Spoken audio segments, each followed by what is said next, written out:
Welcome. It's Bank Holiday Monday here in the UK. Sorry about the light above my head. Uh, it's office tidying. It's a mess in here and it's stopping me from filming. So it was time to have a bit of a tidy up. So I was hoping to do some impromptu live chats over the weekend while I was on gigs, but unfortunately, there were two situations. So Saturday was a wedding, and we were out in the middle of nowhere in Somerset, and couldn't do a live chat because there was no Wi-Fi that we knew how to get onto at the place we were playing, and also the mobile internet coverage on my phone was so dreadful. It wouldn't have been a very good live chat for you guys to watch. So I decided against it. Friday, now Friday was a very different matter. So Friday was I was doing an Oasis tribute gig, and from all the details I'd been given in advance, I thought we were doing a private event, and I was given all the details, and I checked it all out on Google Maps, and it all looked fine. It looked like a private residence. And I thought, yeah, this is all good. And I did a quick look on the. Hello, Gareth. Good to see you. Chosen one. Did I fart? Not yet, but there's still time because I've had curry for dinner. So you hang on there, chosen one, and I'll let you know when they're ready to go. All right. Jupiter. Well, I can't even remember what that number is. How did that make you feel? How did what make me feel? Hang on, I'm just going to log into my own live chat here on my desktop so I can see it all better. Bear with me a minute.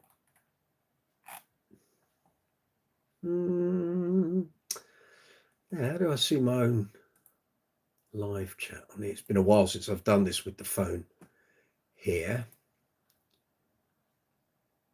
It should be a live chat there. Why isn't that showing up? Right, let's refresh that, shall we?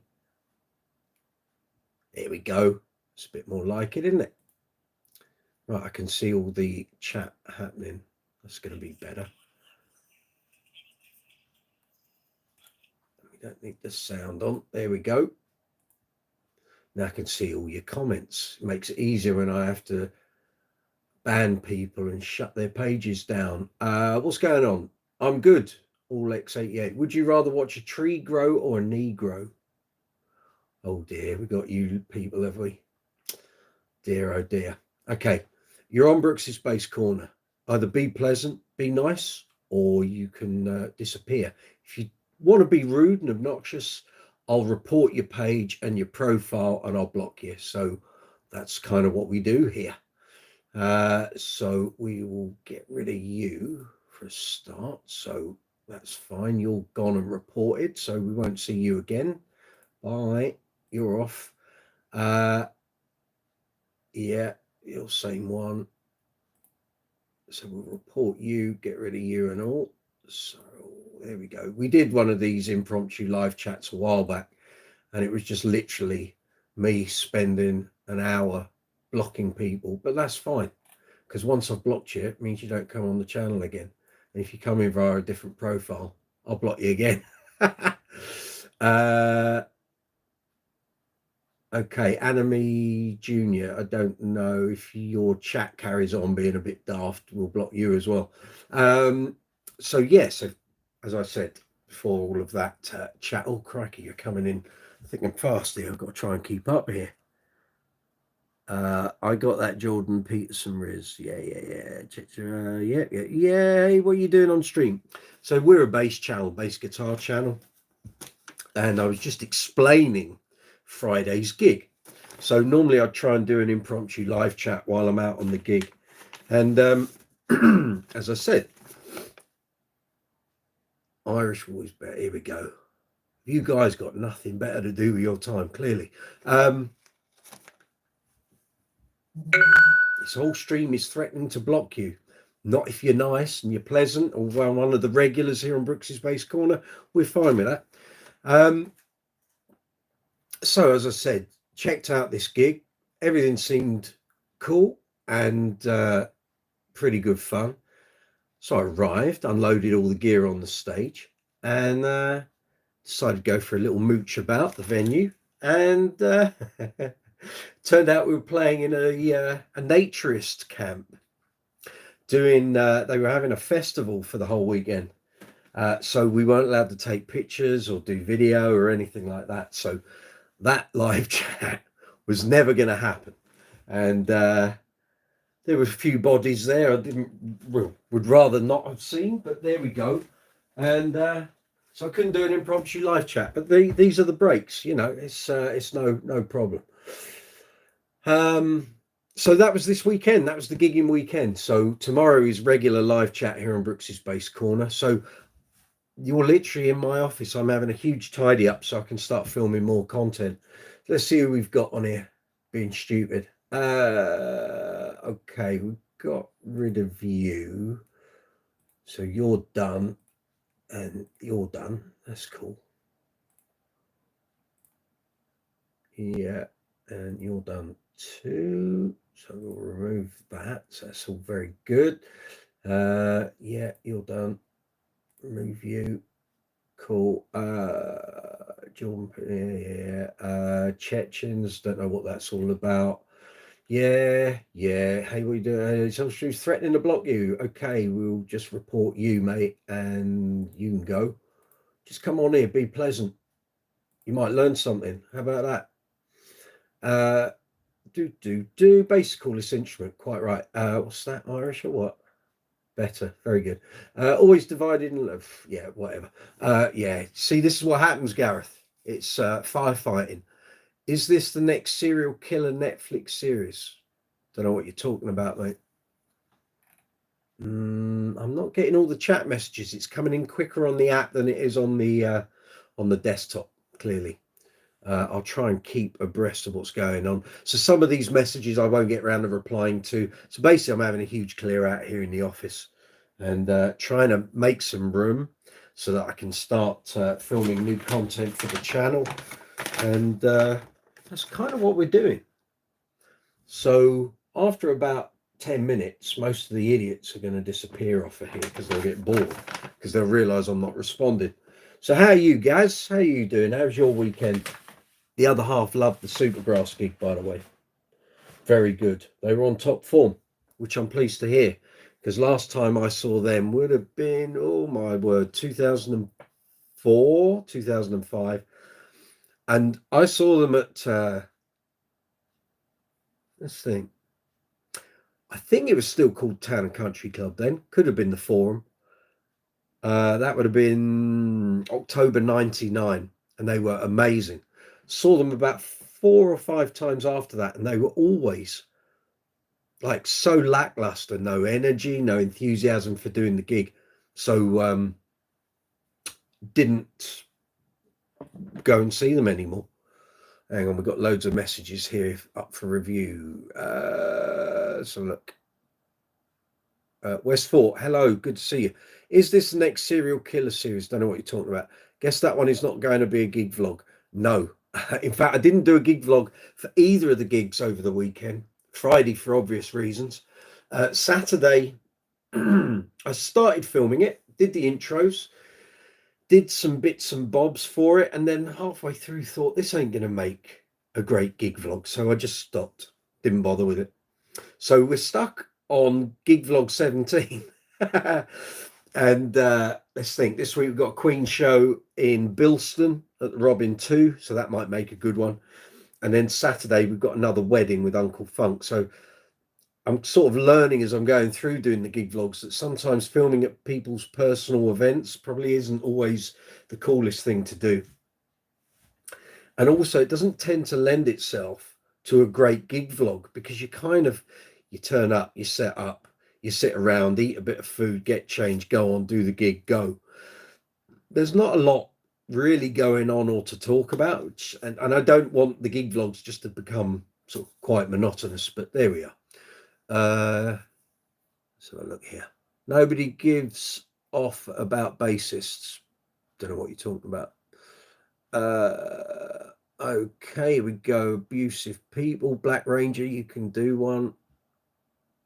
no one's going to see your message, mate, because stuff like that doesn't get through. You're a wee bit losing, mate. Don't know what you're talking about. Okay. How long have I been playing bass? Oh, now you're asking. 38 years. And actually, 2 weeks today will be 30 years since I first turned pro. So I graduated from university on the 8th of June, 1995. And I woke up the next day. That was it, mate. You were out in the wide world, professional musician time. So June the 9th is my 30th anniversary being a professional bass player. Stormtrooper helmet. Right there, my man. Right there. Had a bit of a Star Wars epiphany past couple of days. For some reason, got some Star Wars videos in my feed on YouTube and merchandise, collectibles, all that sort of thing. Watched a couple of them, what prices things are going for. Oh my godfathers. When I look back and think some of the toys I had, 78, 79, 80, 81, 82, all my Star Wars figures, like vehicles, ships, all of that sort of thing, my mum gave away to our 5-year-old next door neighbour in 1985. We didn't know all that merch was suddenly going to be worth thousands, millions. And she just gave it away. I didn't think anything of it. Here we are 40 years later, and I'm looking at things going for like $9,500. I had it. Certain figures, I had them going back to the first and second wave of figures that came out for Star Wars. I'm gutted. I've still got a Death Star upstairs in a box, but some of the parts have got lost over time and what have you. But that's another reason for having a bit of a clear out today. So I have here in the Brooks's Base Corner office, trying to get everything organized into stacking drawers that I can see everything, what's in there, what have you. So I'm starting now, before we go through a load of clearing out in our loft, to put stuff that might be worth a bit of money aside. So it's easier to find. I know I've got Star Wars things all over this house, all in different places, doing different things. Time to put it all in one place, in one box, and know it's there. Queen stuff, Duran Duran stuff, Prince stuff, that all needs to go in another box. Atari stuff, video games, another box. It can all go in the loft, and I know where it is. If I want to go and find, have I got that? I'll be able to find it. At the moment, I can't find anything. Everything's dotted around. So yeah, okay, let's see. Sharuk Ahmed, Star Trek. Yeah, we've done that. Stacy said, hi, good to see you. Tribute, if only if these fools knew that you were a writer for Bass Guitar Magazine for 16 years. Quite right. Actually, BGM was, 16 years. 4 years with bass player. 18 years as a bass journalist. That's all right, isn't it? Not too bad. Paid off the mortgage, Tube you are nothing. Oh God, here we go. 38 years, all to end up being a bum. Okay, let's see if we can find you. We'll just get you off here, shall we? Bye, bye, bye, bye. Excellent. Good. He's gone. Finish it, mate. You're not doing anything. Okay, the one all your negativity is a reflection on your miserable outlook on life. Pity you. Very good. Thank you, Tube. Well done. Gareth did a pub gig on Friday. Very good. Depping for a classic rock covers band. Lovely. Called A Band of Gypsies. How did it go? But that was a lot of fun. Ivy, you're amazing. You're right. Thank you. Good luck with organising. Thank you. I try. Zoomer's Music. Hello from Los Angeles. Good to see you. Great content. I'm a big John Taylor fan. Thank you. Very good.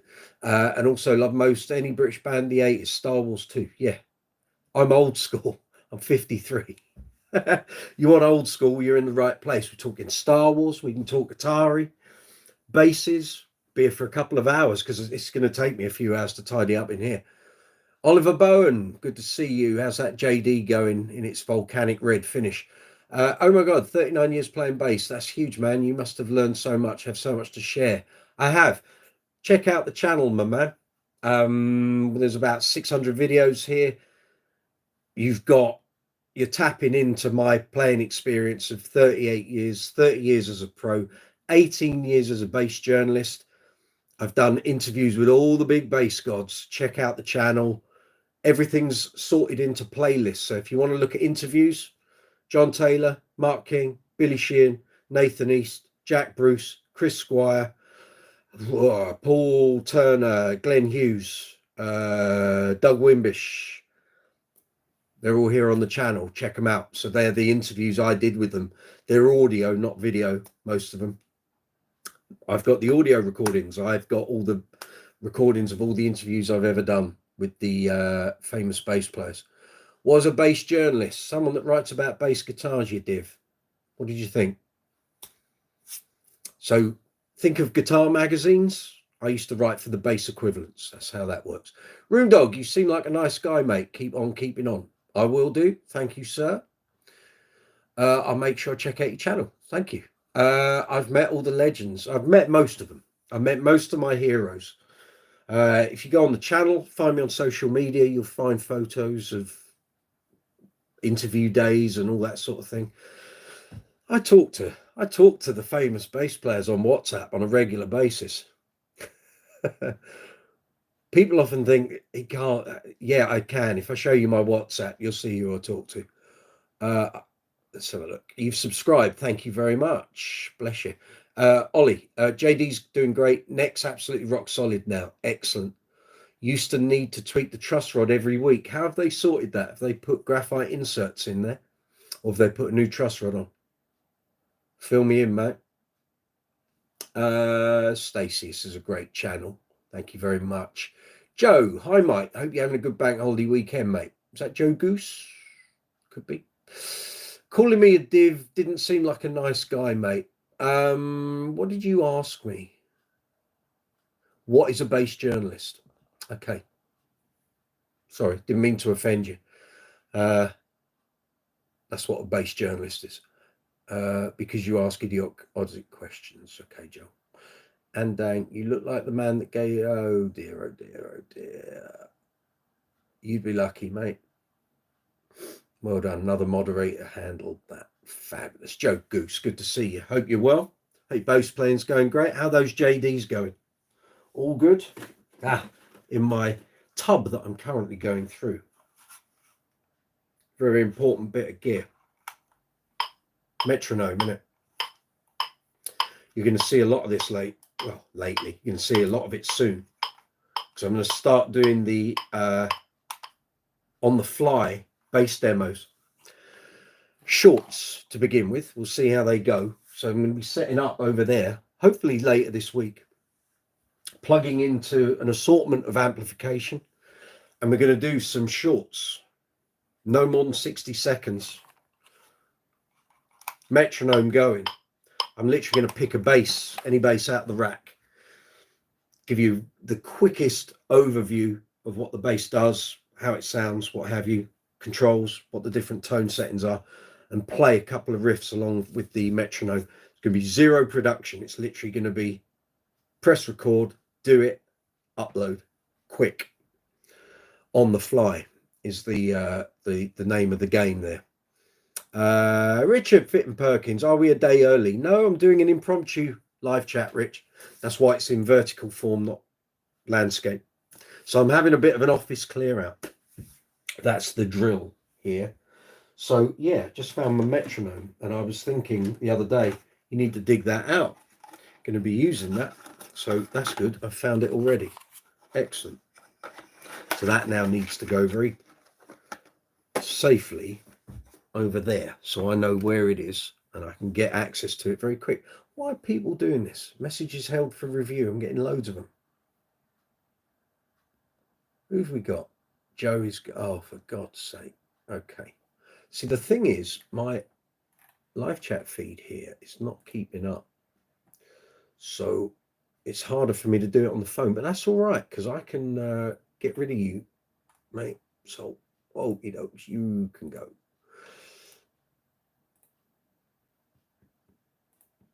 That's okay. Right, we'll get rid of these idiots. So that's all good.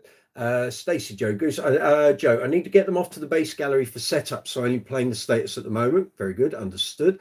Tex Managas, New Beggins clips. Are you related to George Floyd? Of course not. Ollie, the poly finish has stiffened the neck up considerably, right? Okay, far less susceptible to humidity changes, and that, my boy, is the name of the game. That's exactly what you want. You might have remembered last week's live chat I said about the pink Kabiki over here, where Fender built it, 36 maple laminates in the neck, varnished it, didn't seal it. So every time there was a temperature change, humidity change, the neck would just all over the place. Took it off, sent it back to Phil Kabiki. He sanded it down, sealed it all, re-lacquered it, sent it back. It's never moved since. So that's the benefit of a good poly finish, wood sealed. It'll be good for as long as you have it. Richard, need to send you an email for a link for tomorrow. Very good, do that. And I will do that for you later. Gareth, do you play any other instruments other than bass? No. I have 6-string guitars here. I've got a 6-string Strat that I bought in 1998, and I really haven't played it. It probably come out of its gig bag twice. My big plan in 1998 was to learn chords, learn 6-string. I haven't had time. In the intervening 27 years, I haven't had time. Too busy. And now my focus, as you know, is gigs, YouTube. So the answer to that one, nah.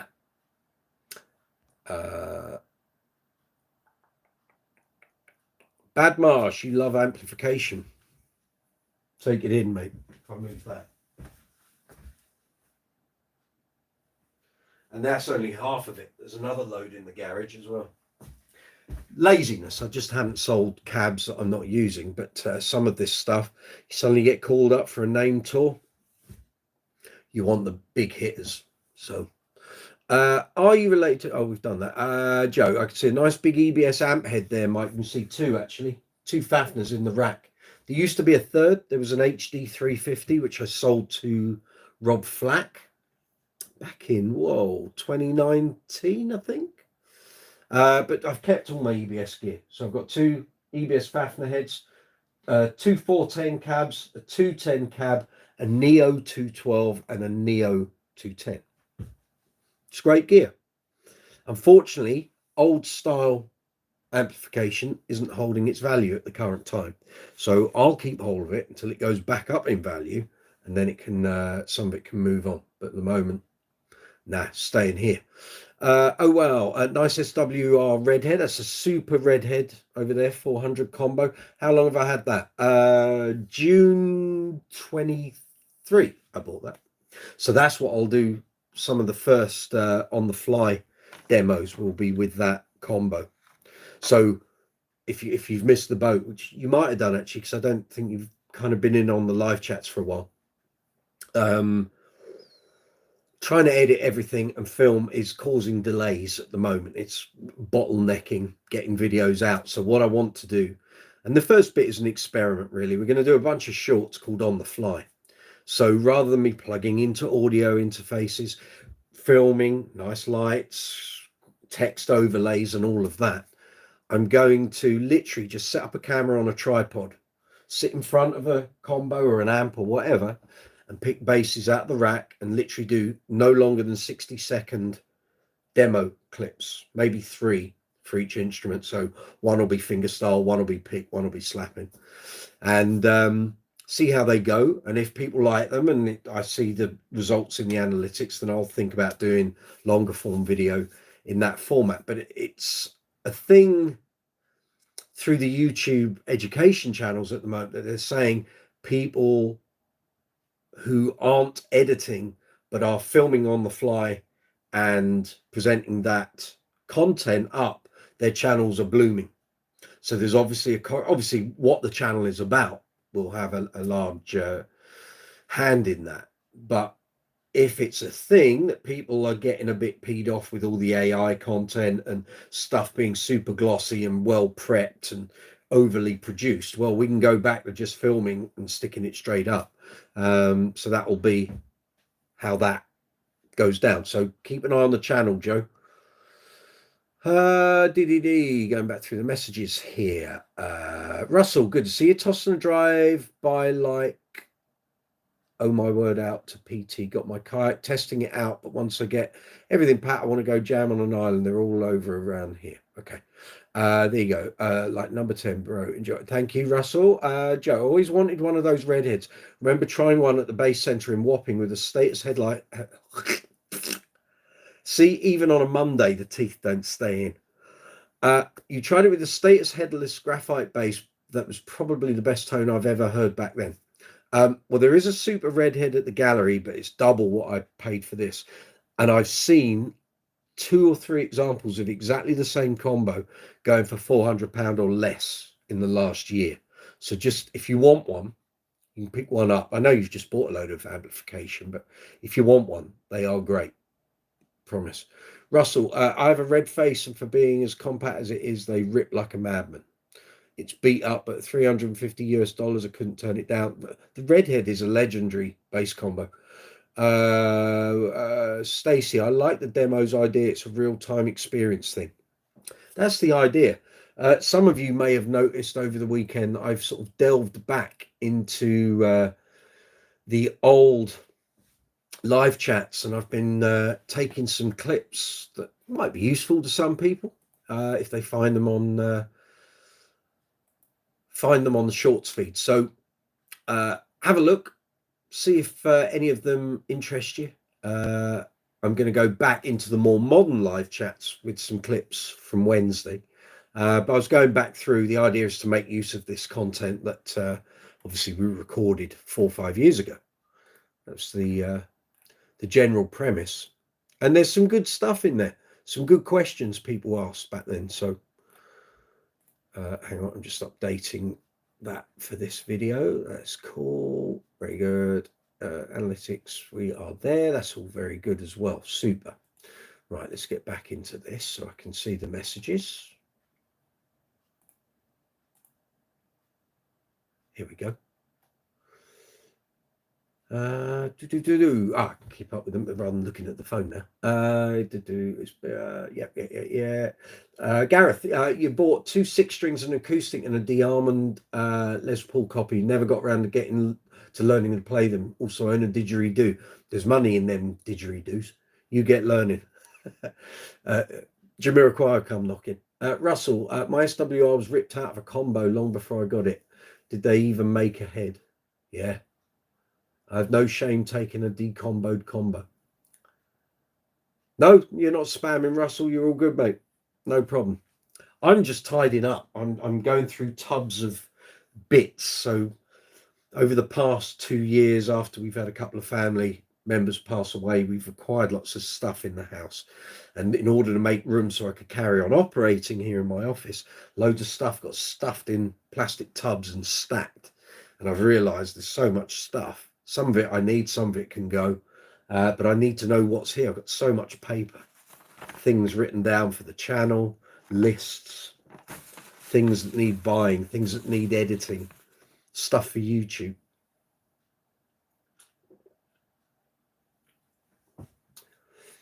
Yeah, I see your message, Russell.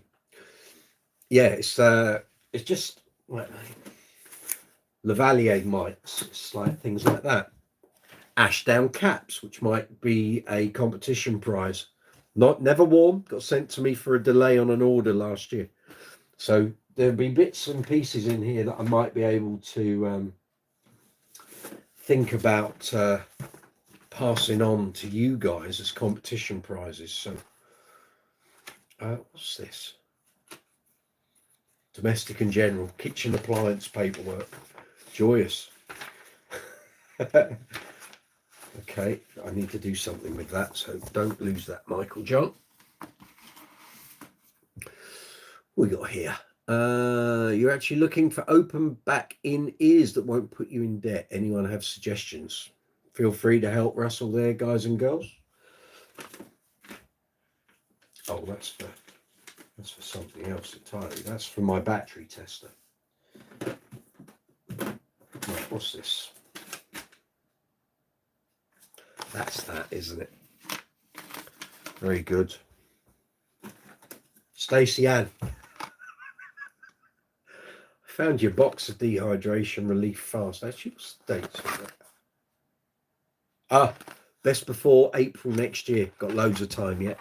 Right, they're there, so I'll take them on gigs with me. KZ in-ears on Amazon. Are they open backed? I thought they're sealed. If you just want IEMs, Russell, the KZ in-ears are fabulous. You've almost got your wife convinced to treat our storage unit like all the people that buy and resell storage unit shows she likes.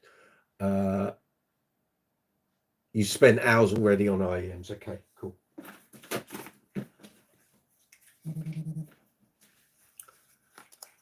Your phone's vibrating. I can't come out of it though because it'll end the live chat. So whoever's sending me a message via WhatsApp, you'll have to wait. Go there. I've got the paper recycling bin here. It's getting full.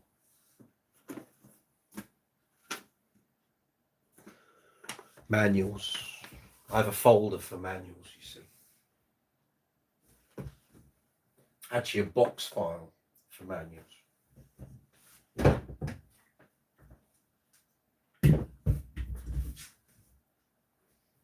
Got to move bases to get access to the things I need to get access to. Right, hang on.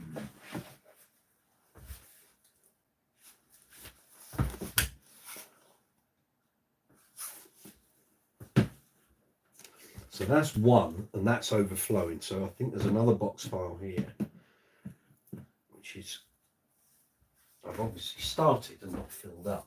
That's fine. What is that? Oh, that's my print manual. So much stuff. What's that? Ah. Right, yes. Got, yeah, right. That needs to go somewhere else. That is not for that. Okay, so that's for the manuals. Right, bear with me 2 seconds. I just need to go and get a box file from the front.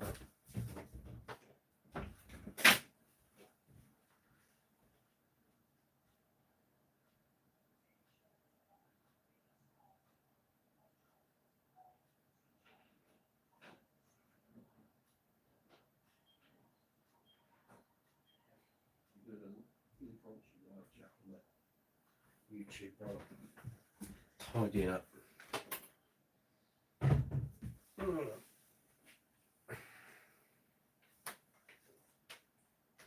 Here we go. Right, that can be another manuals box. What we got here? Zoomer's Music. I have an original Astral Clistron head, one of the first made. Well done. Keep hold of that. That'll be a collector's item. Would love that cat. Well, there'll be a competition. I'll put a little tub together of bits and bobs that can go out as competition prizes. You'll have to tune into the live chat every Tuesday, 8 p.m. UK time. I don't know when I'll do it, so keep an eye on the channel, keep an eye on the community tab, and you'll see it when I plan to do it. Joe, did Marcus Miller use several redheads chained up as his main backline at some point? Yes, he did.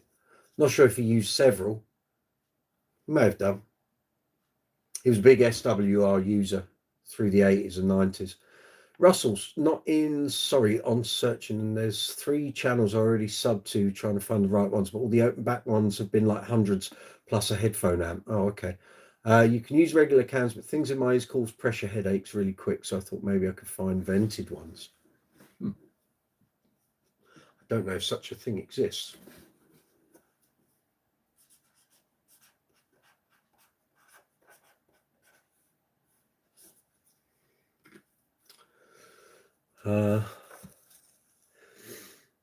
Zoomer's Music. I hope you win it if Brooks does a trivia question giveaway. That's exactly what I'll probably do. Some guy, there's the red. There it is. There it is.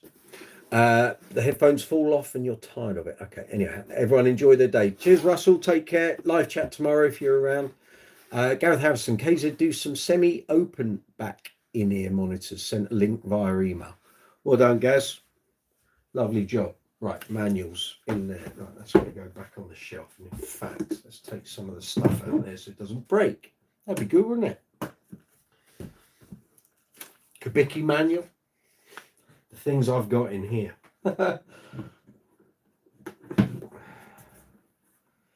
Kubicki manual, Aguilar manuals, Avalon design, U5 manuals, Aguilar DB751 manual, Smart Scan Light manuals, Ibanez manuals. Oh, here we go. So for the keen of eye, if you look behind me, next to the red head, is a Mesabugi Strategy 888 head. There's the manual. There's lots in it. Can't lose that. Although, to be fair, I could probably just download another one. It'd be fine. Lighting manuals. Here we go. Very good. They can come in there. Right. Okie dokes. Right, that one can go back up.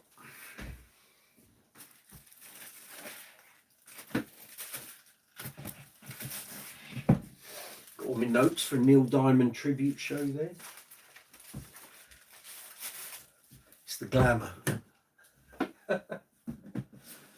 Sure of it.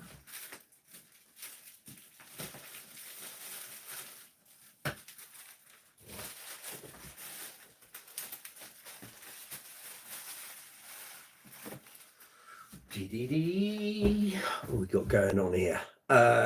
Joe, it's funny how all the big players have gone to Mark Base. Endorsement deals. I used to have an original Mark Base, Little Mark. They were real amps, not D-class. Quite weighty, but amazing tone. Then they went D-class and Chinese made and sound terrible in your opinion. It's money, mate. That's what it is. What's with the earring? No, I'm not that way inclined, mate. That stereo equipment looks cheap. What prison is this? Oh, dear.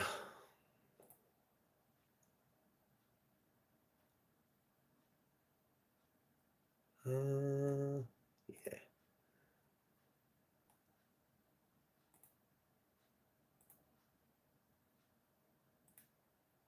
Right, you're gone, Kevin Jones, you dipstick. Stacey, yeah, he's gone. He's gone, don't worry. He's gone. He is removed. Richard Fitton Perkins, Joe, I've always preferred TC Electronic personally, currently using Mark Base 210 combo, mainly due to the lightweight. I do find that MB amps are great for hi-fi basses like a Status. I don't really agree with that, Rich. I'm sorry. I've reviewed quite a few bits of Mark Base gear, played quite a few in stores, and I never found my Statuses sounding good through them. Could just be me, of course, personal opinion. Just didn't really work for me, I'm afraid. I wanted them to. I was hoping they would be a good fit, but didn't work for me.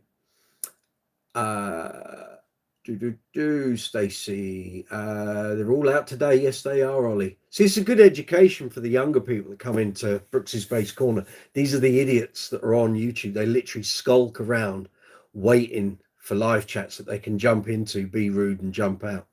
Little do they know, I just report their profile, remove them from the channel. That's it. It's great. Richard, but anything that is wooden or vintage sounds a bit too gritty and artificial on Mark Base. Okay.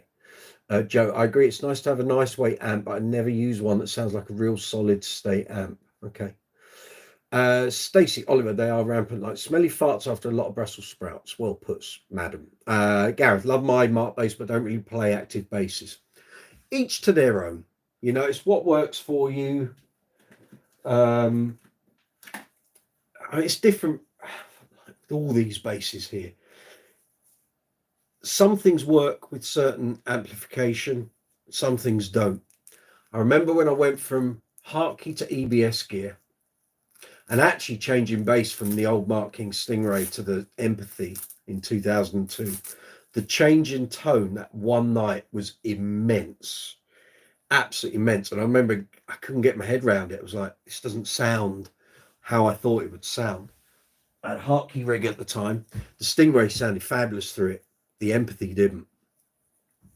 Then when I moved to EBS about three months later, I still had both basses.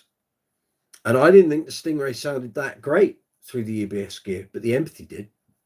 So it's, and then you suddenly end up with a collection like this, and it's like, it's not a surprise if the amplification you use doesn't work with particular basses. You can try and find a way to make it work.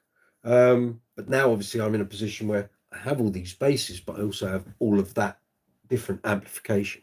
So I have something that will fit everything and most situations. So for me, it's fine. When you're starting out or you first become a pro player, you can't afford tons of amps and tons of basses. And yet that is the time when you actually need it, because you're building a rep.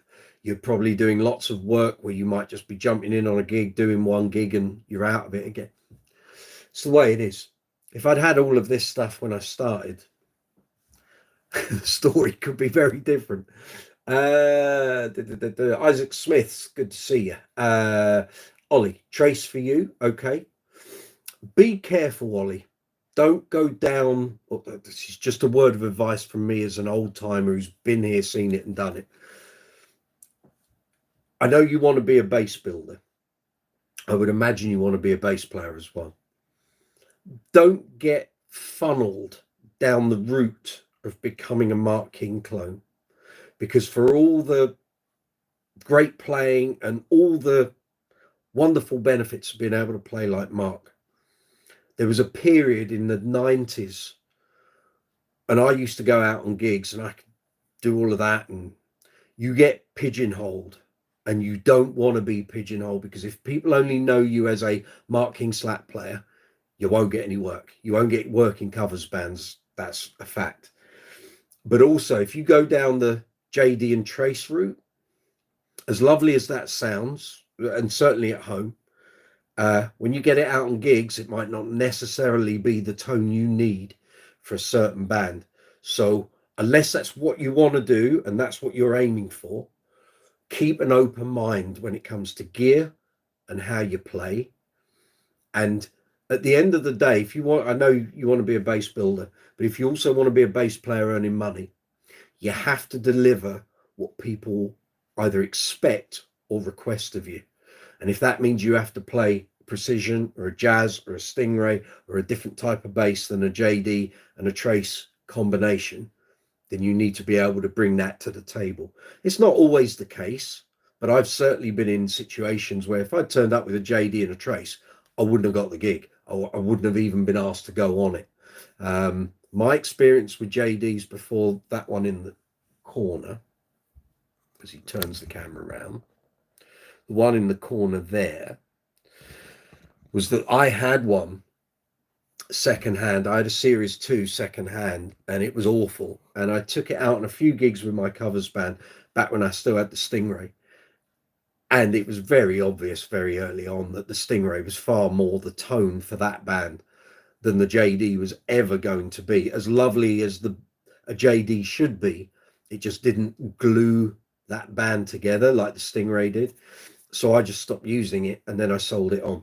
And that's just again, all of this is only my experience. What you take from it and read into it is entirely up to you.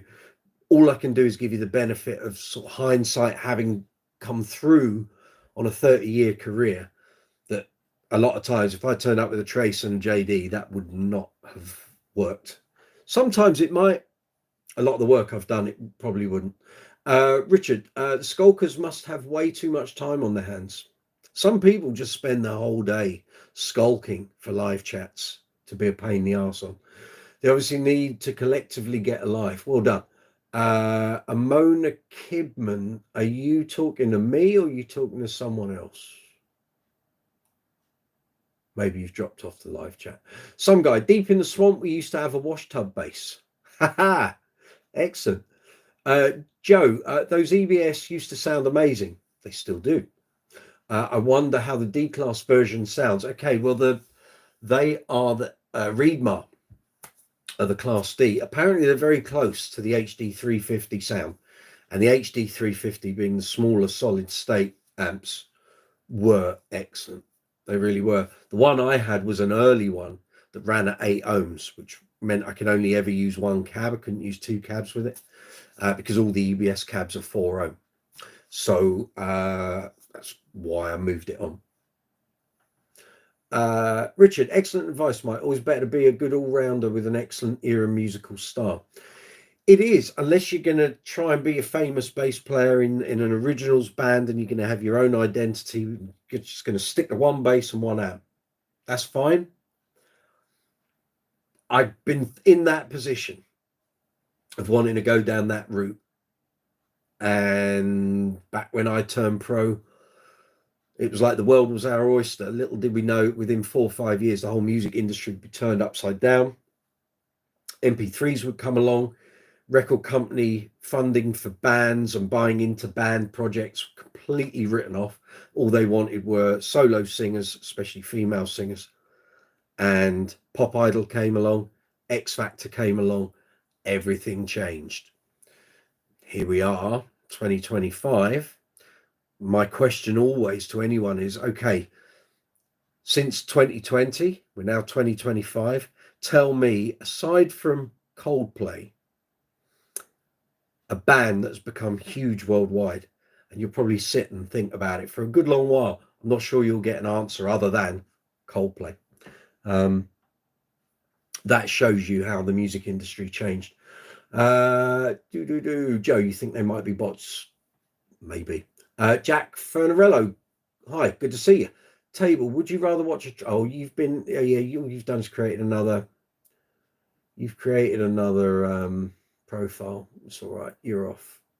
Bye. And he's gone to Ollie. Totally agree. Obviously, I love Mark Keenan level 42 stuff, as do most of the people that come on Brooks's Bass Corner. But also just love playing bass in general. JDR, my thing. But as they are not universal instruments. But make sure you always play other instruments as well. Other basses. Because you never know when you might find one just takes your head. Go, oh, now that's different. And I've had that a million times. Vinu Clever Village, hey, just subscribe to you. Thank you very much. Bless you. David Gill, good to see you. Nice to catch a live. It's an impromptu one. I'm tidying up. The office is a bloody mess, and I thought I could do with a bit of company. Ollie Bowen, table, real original. Yeah. D Hartsfeld, happy Memorial Day. Yeah, happy Memorial Day to you guys over in the US. Bank holiday here in the UK. Thank you for your service. Those people, not me. Richard, I want a Yamaha BB and a bushy beard to make me play like Vincent Garcia, the Funk Monster. But will you play the dipstick lick? That's the question, Rich. Yeah. Dave Gill. Yeah, there we go. Stacey, he's here. Did you get my email reply, David? You emailed me and it took me a week or two, a couple of weeks to reply back to you. I did reply to you. I promise I did. Right, what else is in here? Something for the collectors here. Ish. So we've got any Queen fans in? So I bought these back in 1988. Just when I'd already been a member of the Queen fan club for a while. Anyway, they used to have merchandise you can buy in stores. And I bought these imitation leather Roger Taylor Queen ties. The black one, all the print is like a rainbow hologram kind of thing. The red one is all silver. And they've, over time, all the glue on the felt has gone. They've unfolded. I tried gluing them up when we came out of lockdown because I was going to wear them occasionally with the costume for the Queen stuff. Glue didn't work on the felt. Nothing stuck, as you can see. So I need to at some point get some felt glue, and which you can get apparently, and redo them. But anyway, yeah, old school, man. Old school. What's this? Oh, that's the, hey, now then. This is the adapter for the white GB. So I can show you what this does. So when I bought this, it was like, oh, there's an adapter. And I was like, I wonder. It's exactly what I thought it would. Oh, it's over there, isn't it? I can't get to it. The floor's covered in stuff. So basically, that's an adapter for the old, for Jim. Jim was the previous owner of the white GB Roomer.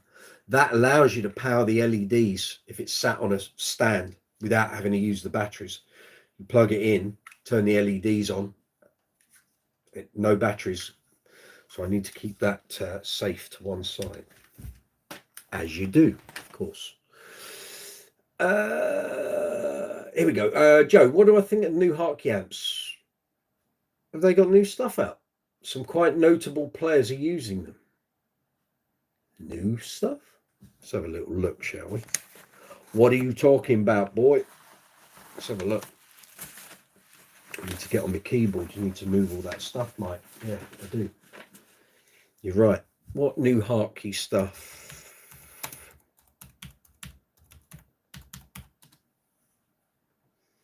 Hartke home. Right.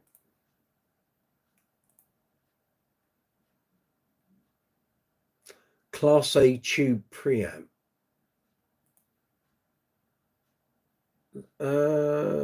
It's TX300. LX series. Is that what we're talking about?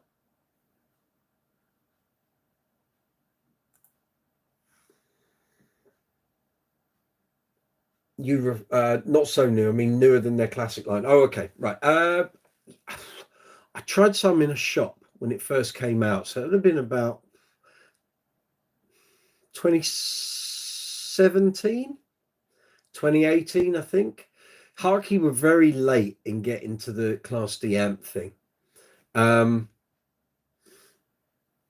think Billy Sheehan went with Hartke after Ampeg because A, they were based in New York. B, he knew Larry Hartke very well. I don't know if there was an endorsement deal, potentially. Maybe there was, maybe there wasn't. But also, he had easy access to getting gear. Hartke's always available around the world. And I think that might be why he went with it. I used to love the Hartke gear I had. I've still got a 210 combo, as you can see just behind that gig bag. But I just found it started to sound, what's the word? Not bland.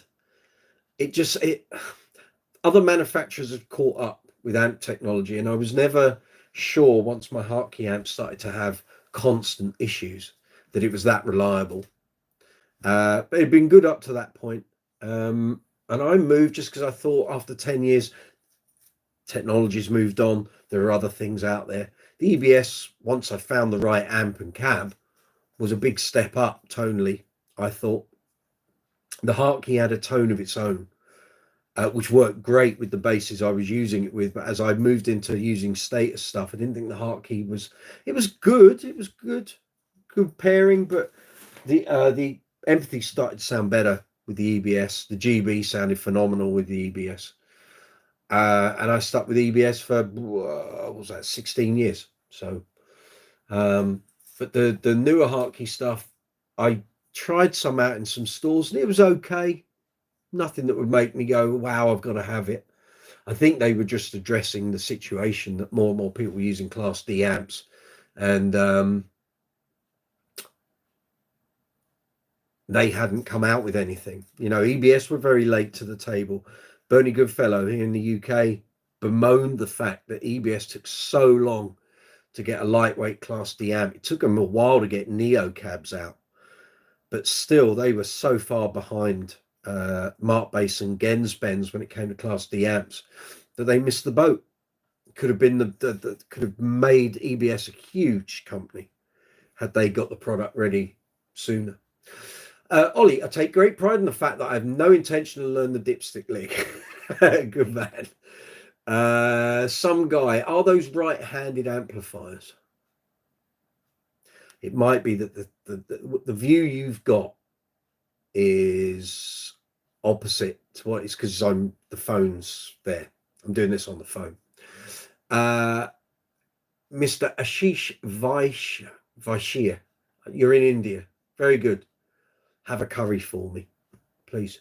Joe, well, not so. Oh, yeah, we've done that. Gareth, I think he's referring to the high drive cabs and LH heads. I think he is. Joe, Billy Sheehan, I think, uses LX8500. He had a bit of a change recently. I think he started using a couple of different cabs. I'm trying to line up an interview with him. Every time I give him my dates, he goes quiet. So he says, "Oh, send me the dates, and we'll pick a date," and then doesn't pick a date. We'll get there. We'll get there. See-through head, good to see it. Sheehan switched Class D Ampegs on the last tour due to problems with the Harkeys. Okay, he was still using Harkey when I saw him in London last March 2024. So it's obviously happened since. Gareth used to own an HA3500. So did I. With a 410. So did I. Yeah, I had the XL cabs. I'd never went down the transporter route because too many people bought them and kept blowing the cones on them. It was a big lump to move. Yeah, all gear was back then though. Joe, why are GK D-class heads so expensive now? I think they were being assembled in the USA up until the previous line, which was the MB series. I don't know. I know their legacy heads. Are they D-class? Let's have a little look. Don't talk about things you don't know about, Mike. Get it from the website. Get the proper information. Okay. Galleon Kruger bass amps heads. Here we go. RB Legacy. Well, that's not going to be a Class D. It's a Class H power amp. There we go. Fusion heads.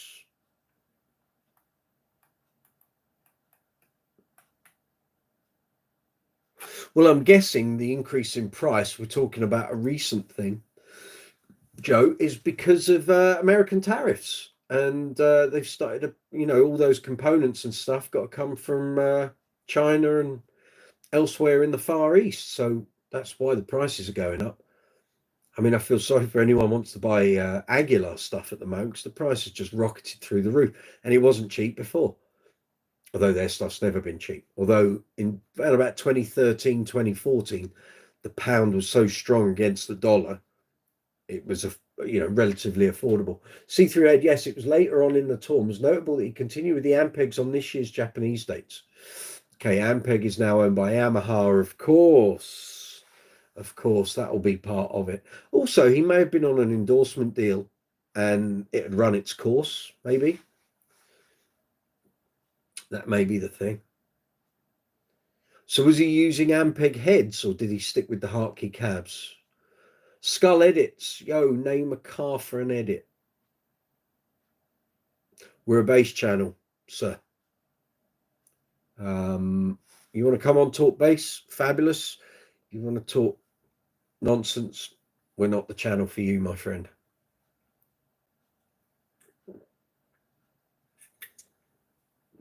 Right, what was I doing here? Okay, so that was the power thing for Jim, wasn't it? So, pedalboard Velcro IEMs, that's all in there. Right, if I stick that in there. See, I have to be able to find stuff on the fly quick. So all my stackers here have an inventory list at the front, so I know exactly what's in them.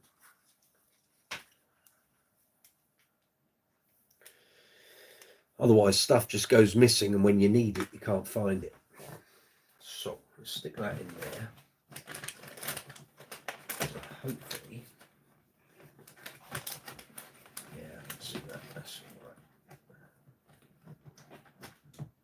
Very good. Right.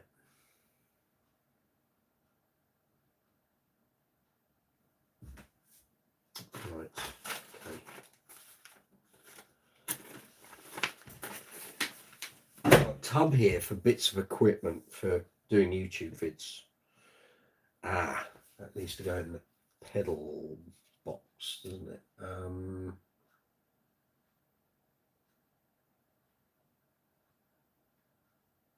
We'll probably go in there, actually. You'd be amazed how bits of gear, pedals, leads, bass stuff just disappears. You come back from a weekend of gigs, it's like, I want that. Where is it? And then you got to try and find it. See-through head, just the heads. Watch his space, I think. Yeah. Gareth, Yannick Grizdala recently switched to Ampeg 2. Yeah. You see, the other thing is Ampeg does endorsement deals. Aguilar don't. So, Yannick's probably gone for that thing as well. Some guy, new Ampeg combos are so light and affordable. I know Dean's fab. But Ampeg, in my experience, in my career, I've used so many different bits. I've never bought any, but I've used so many different bits, either on gigs, gig rentals, rehearsal rooms. The inconsistency drives me insane because you never know what you're going to get. And if I turn up to a gig or a festival gig and they go, oh, we got a great Ampeg over there, I'll be the judge of whether it's great or not. Thank you.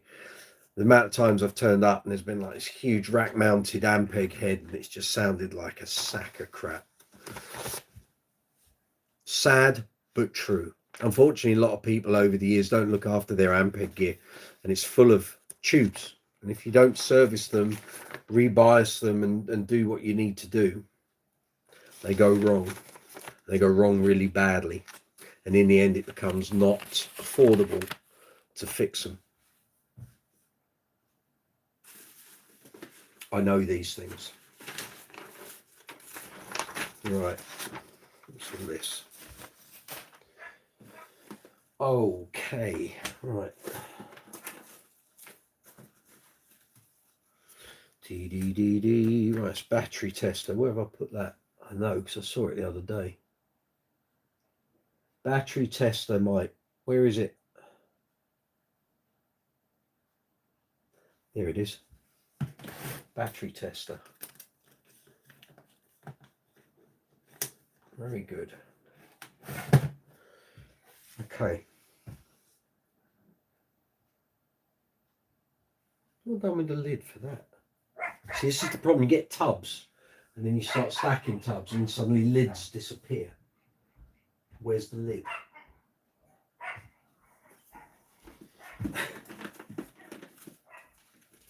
What the hell is that? Oh, I know exactly what that is.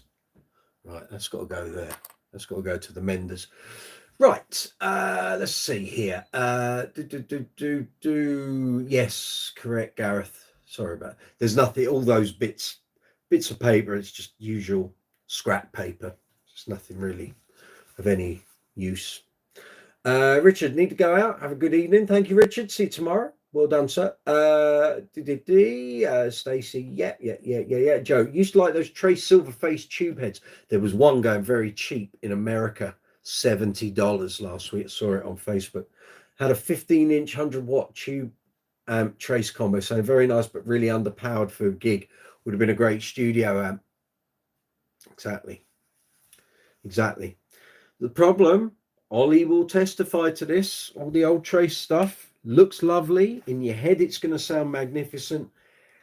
And then it doesn't work properly. And you've got to get it fixed. And that stuff, depending on its generation, is getting more and more expensive to repair and replace.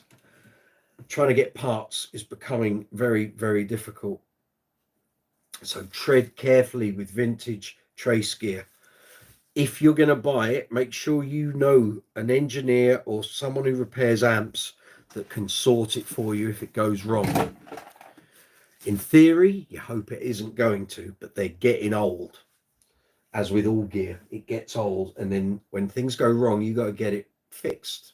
And this is why with Mark Bass and a lot of Class D stuff now, there are people who are working out how to fix all that stuff, but invariably the company is used inbuilt obsolescence. So what they want you to do is use it and it goes wrong, but they ain't going to repair it. They're not going to cover it by warranty.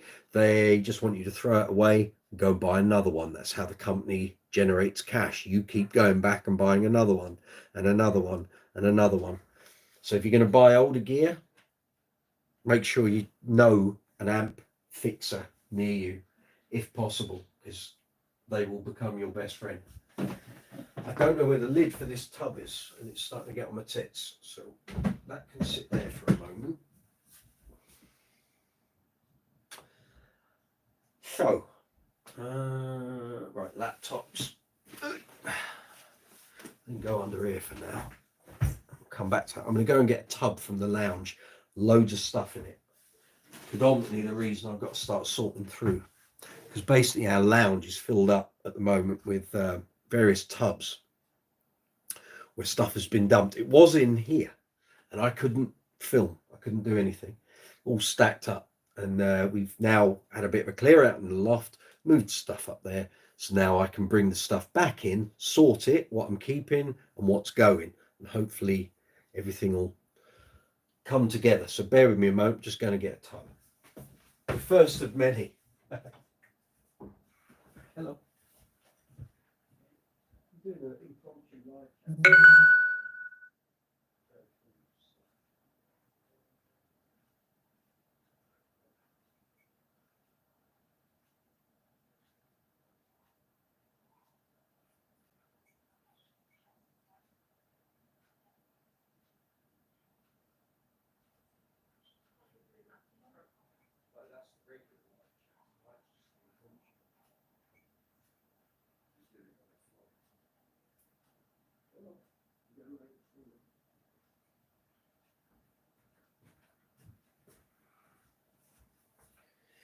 We have pedals, lots of them. I need to start getting them into their tubs, which are over there. So somehow I've got to create a path for me to get through to get to the tubs.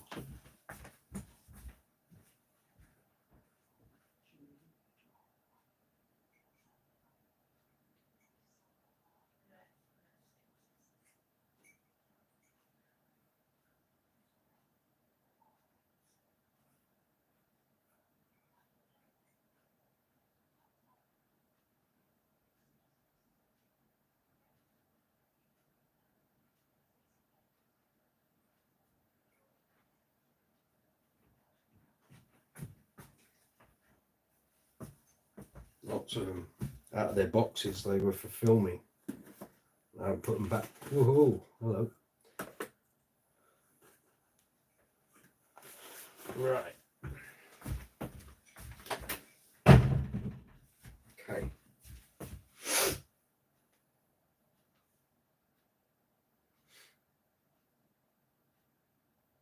It's going to be an interesting process.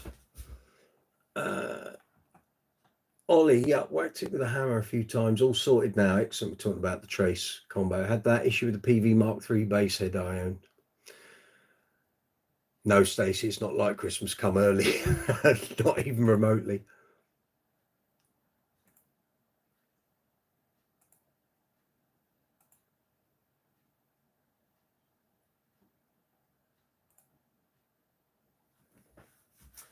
Now then.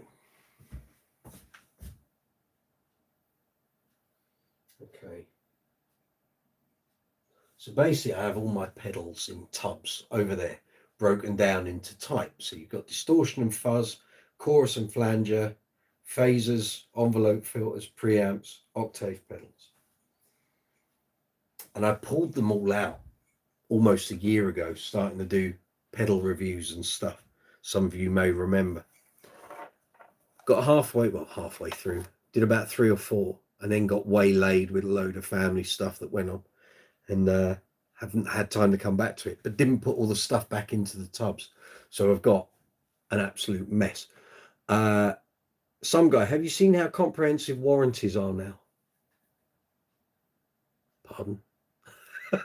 Where did that come from? How comprehensive warranties are now. Regarding what?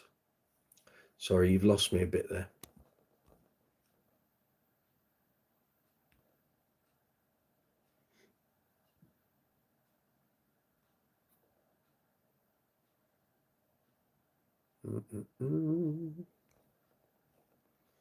Ah, that's why. It's only showing the top messages. There we go. Some guy, JBL PA enclosures with 3 different warranties. I haven't seen that. No. I'm surprised. I mean, I'm kind of out of the PA loop of buying PA and stuff.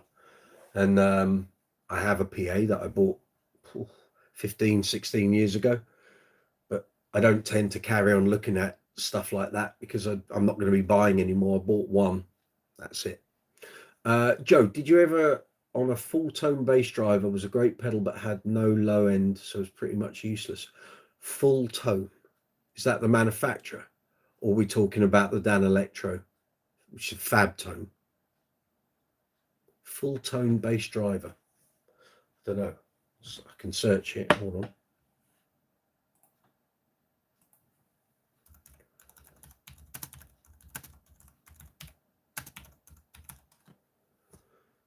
Oh, right. Okay. Silver thing. Silver grey. Full tone bass drive. 270 quid. Good Lord. No, never played one. Never seen one, I don't think. Some guy, we're talking about warranties for JBL PA enclosures. There's one warranty for the housing, one for the transducers, and one for the amp. Oof, sounds like a lot of grief. That just sounds like a reason for them not to pay up if there's a problem. They'll just pass it on to another section of the PA and say it's covered, not covered under that. Gareth, I own an old set of Fane PA speakers. They are on. They sound great, but they weigh a ton. Old school they are. Yes, Joe. Yes, silver. But at the time there was no other decent overdrives. But nowadays there's hundreds of bass grip pedals. Mate, when I first started, there were very few bass specific pedals, and I remember about a year after I started playing, that Boss announced the bass chorus, the bass flanger, and the bass EQ. And we thought we were in heaven. It was like, oh, bass pedals. Oh my God. Little did we know that when people were in studios using effects, they were using rack mounts. They weren't using pedals. Right, let's see if we can fashion a route through this mess. Let's have a little.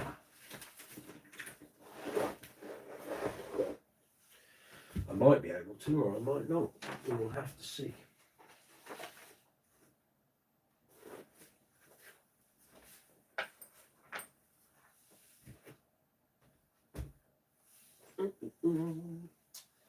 See, I had great intentions a year ago of getting 2 pedal reviews up every week, and it sort of worked for about a fortnight, and then ground to a very rapid halt when my mother-in-law fell ill.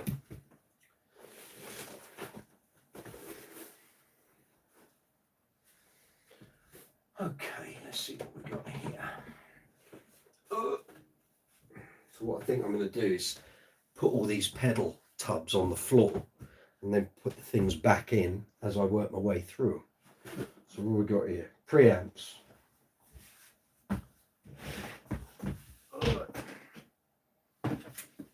It's like empty boxes, manuals, adapters, patch cables, mess. And that's what we're going to get rid of, the mess. Right, I think we're up to date on the messages. Yeah, it's all good. Got 14 people watching. Thank you very much, gang. This is an impromptu live chat. So it's not the regular thing that we do on a Tuesday that's all a bit more planned and what have you. This is just me tidying up the office, but I didn't do an impromptu live chat over the weekend. As I was trying to explain at the start before we got interrupted by a bunch of dimwits, I'll recount the story, okay? So I had 2 gigs at the weekend. I did an Oasis tribute on Friday, and I had an Uncle Funk wedding on Saturday. So the Saturday wedding, we'll get that one out of the way first. I couldn't do an impromptu live chat because we had no broadband to use, and the mobile internet reception was next to nothing. So it wouldn't have made a very good live chat anyway. It would have been very blocky, very rubbish, and the sound would have been bad, and reception was just crap. So that was Saturday out. Friday, I thought I would do an impromptu live chat. So I had the details for the gig, had the postcode, name of the house, looked like it was a private do. Leading up to the gig, I did a Google Maps thing just to check, because it looked like it was up a country lane, and I checked it, found the gate and found the house. That was all good. So went there on Friday, get to the place. I think it's a private do, and we get in, come up to the marquee, and there's the stage, and put your gear on. Where's the toilet? Oh, it's that building over there. I start walking towards this building. There's lots of people in big, hefty dressing gowns. And I'm like, oh, okay, maybe there's a spa and stuff here. Who knows? And then a bloke completely naked walked in front of me. And I was like, now I know what this is. So it's a naturist weekender. They're having a festival, lots of covers bands, tribute bands, and all of that. So it was an Oasis tribute thing. We're all dressed, they're all naked. Some things would have been better off covered up, frankly. But they were very nice people, fine to play for. But there was absolutely no way I was doing an impromptu live chat, and we weren't allowed to take pictures or do videos or anything. So it was a no-brainer. It wasn't going to happen. But that caught me out. I tell you, I was walking towards the loo, because I'd been driving for 3 hours, and that wasn't what I was expecting to see. But there we go. So look, Joe, after trying out all these new pedals, I'm back to using the Boss ODB3. Love the tone.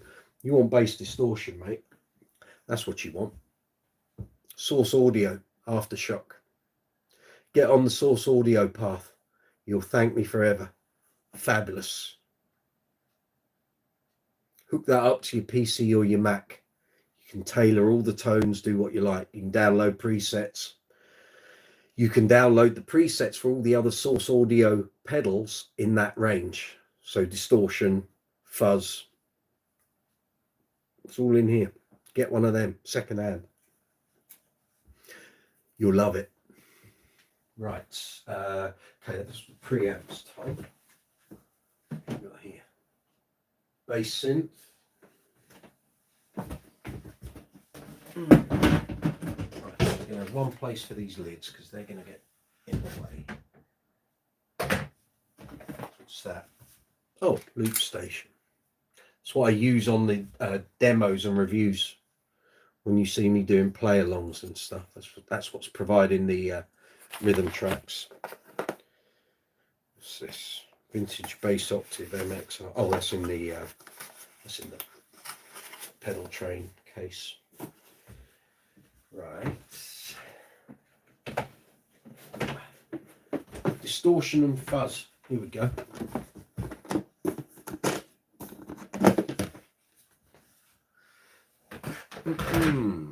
Oh, there's some gems in there. So there's the Aftershock box.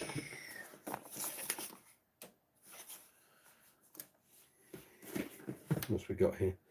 Billy Sheehan Ultimate pedal. 3-leaf audio, Your Doom fuzz. Original one. What's this? MXR Bass Fuzz Deluxe. Some of these are already demo and review videos on the channel. Here's the Dan Electro, which I was talking about on the live chat the other week. Larry Graham's fuzz pedal of choice. And Rhonda Smith. Very cheap. You can get these for about 30 or 40 quid on eBay. It's what Larry Graham uses. If it's good enough for him, good enough for me. Haven't done a video for this on the channel yet, because I'm worried that it might destroy the roof if I use that, but we'll see. I saw some messages. Gareth, I remember doing a gig as part of the beer walk in Saddleworth. We were playing on a truck bed in a car park, and about 20 people in bed costumes swarmed the stage and started jumping up and down. Not what you want, really, did it? As they did the trick, the truck started to slowly move down the hill of the car park. Superb. You couldn't script it. Right, so what we got here? Bass synth, distortion and fuzz. What's this? Oh, got a cracked lid, don't know that much. Right, so that's bass preamps. Okay. What have we got in here? All the tricks. So. The eyes aren't what they were. That's for the that is for the drop pedal, I think. Yeah. Yes, Digitech drop adapter. Fabulous. So this is why you note everything, right? You can put stuff in tubs in brown boxes that don't really tell you what they're for. Label it. Saves you a whole load of grief. Oh, EHX Battalion, that's in there. And we've got a Tech 21 MIDI mouse. I might be selling this soon. Never used it. Bought it 16 years ago to go with my Ashdown Superfly, which is up there. Never used it.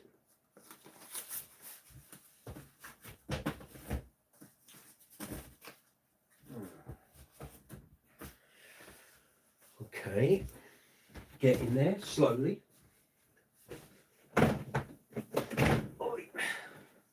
Filters.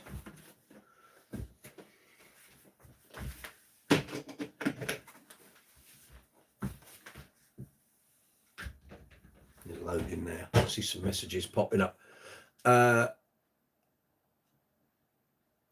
Lefty basis for home use. Do you think there is any reason to go from a 10 to a 12? Nope. Not if you're using it at home. You're not going to be pushing it volume wise, David. And unless you're going to take it out for rehearsals or very small like acoustic gigs, no, only you need to hear it. Joe, thanks, Mike. I'll check that Source Audio pedal out. Very good. Wahoo Willie 3000. You never find a patch cable when you need one. Ain't that the truth? Favorite NFL team? I am British. Sorry. I don't drink tea. I drink coffee. Gareth, we'll be down your way on Sunday watching my home team Oldham at Wembley. Next Sunday. Where am I Sunday? Sunday. Got Queen Friday. Uncle Funk Saturday. I might be about. Message me nearer the time. David Woobish. Flippity gibbet is all I have to say to you on that. Joe, is that big black head a Mesa Boogie? Yep. Strategy A88. The replacement for the 400 plus. It's fabulous, but it's full of tubes. It's a heavy bugger. Really heavy, but it sounds magnificent. What's this? Chorus, flanger, and phaser. Excellent. Okay. Right. There's where we start losing floor space rapidly. So,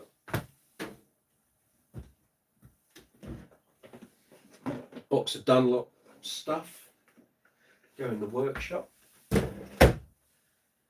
That is the rubber washers for the Bootsy base. Right. Slide these up and get this stuff put away. And then I can pick from it as I do each video, which makes far more sense. Okay.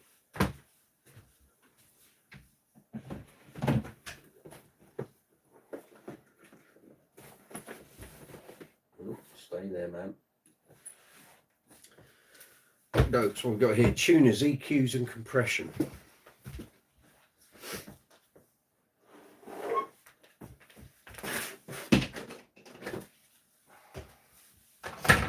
See, originally I wanted all this stuff in one tub.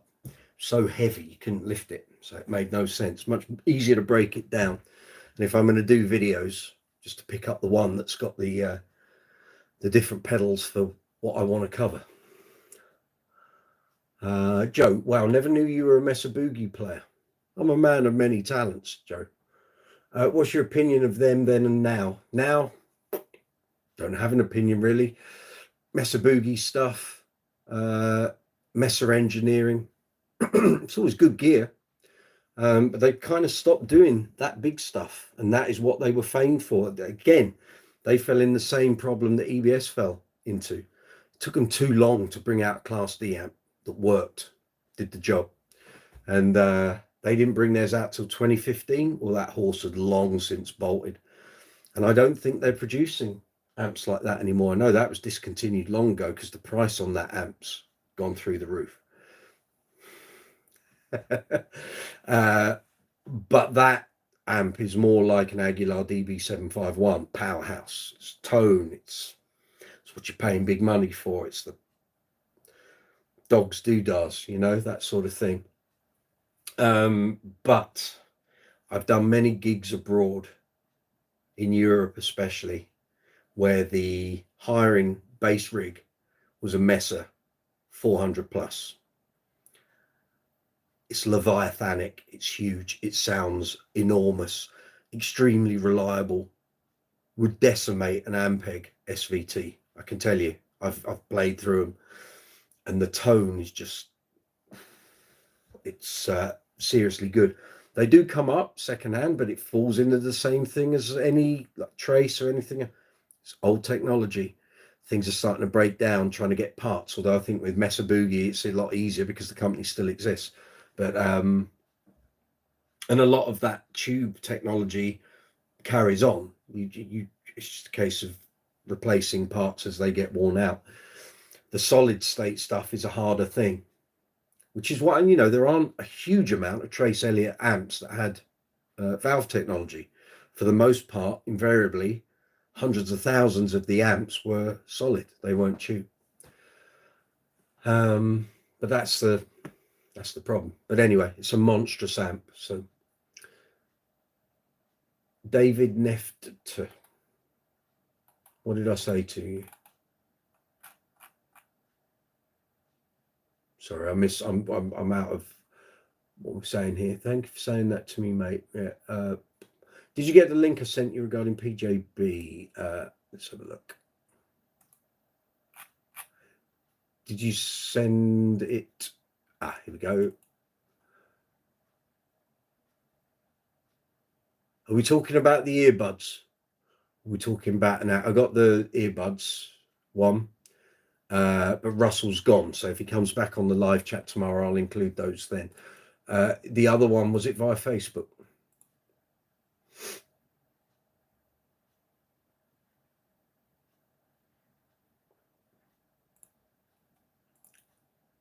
Let's have a look.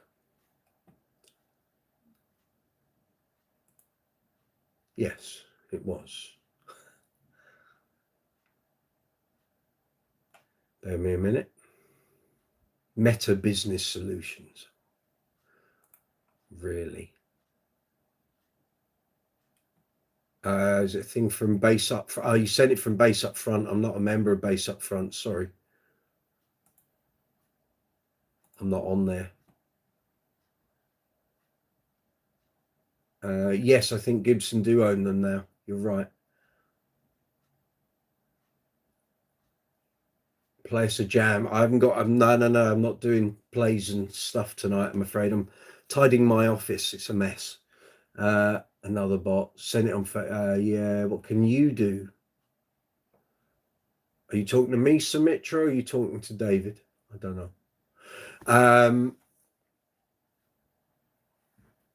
Yeah, I think Gibson do own them now. I think that, again, this is all part and parcel of COVID. And again, Messer not. Yes to me. What can I do? What, in terms of bass playing? Not doing that tonight, my friend. I'm tidying my office. So I'm hanging out with my friends who come on the live chats regularly, and we're talking bass. And that's what we're doing. There's no bass playing going on. Forget that. That's not happening.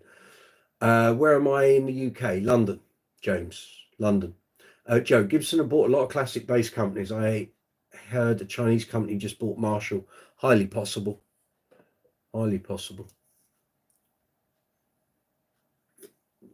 You see, with Mesa, they took too long to come up with the Class D amps. And that affected them because everyone just went for all the other stuff. So Mark Bass did well. Ashdown eventually got on that bus. They did well. Gens Benz were a huge driver up until they got bought out by Fender, and then Fender just buried them into the ground. Such a shame. Gavin Spreadbury, hello, Gavin Spreadbury. I don't know who Gavin Spreadbury is, so I don't know.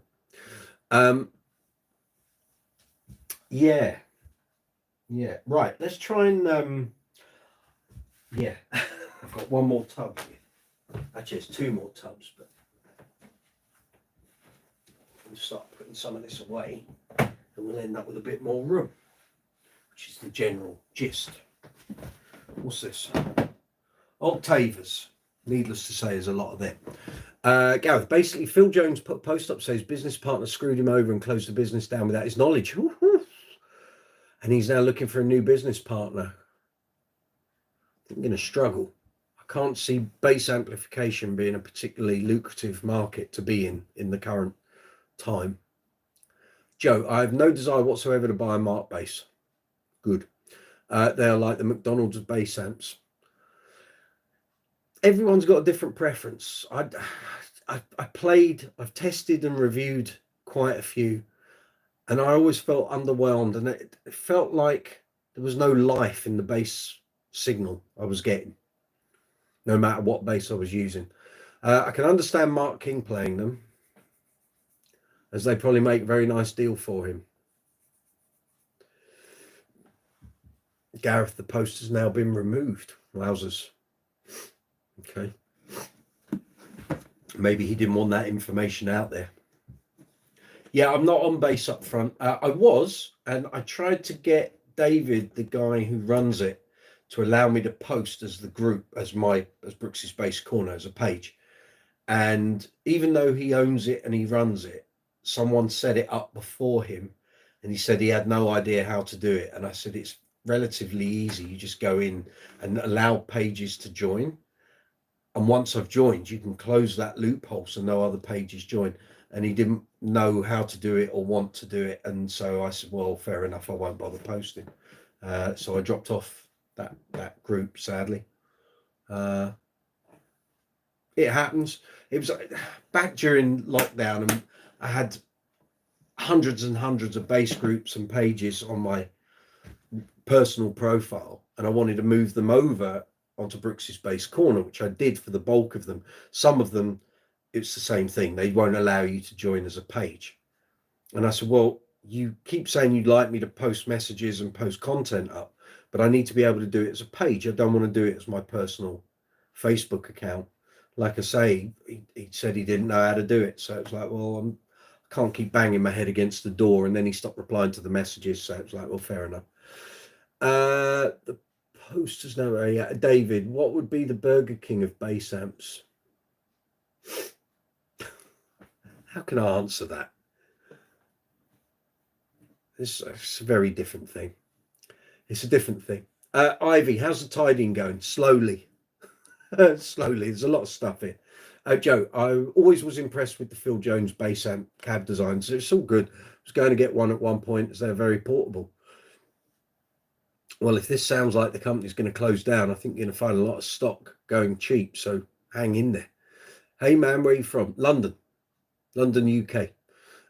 Joe, like that you use those aluminium style cones like Hartkey. I remember when the Phil Jones stuff first kind of appeared and the mag got, there was like this super combo and it had like, I'm sure I'm wrong. It was like 100 cones in it or 50 cones. And it was mad, crazy looking. And I remember someone might have had 10. It was like around about 2005. It got like 10 out of 10 bass review in the magazine just after I joined. And I remember saying to the editor at the time, that can't be right. We can't give it 10 out of 10. What are you saying? That's the best. There's never going to be a better bass amp or a better bass combo. And I think the guy that did the review got ditched. I don't think he did anything else. He literally wrote one review.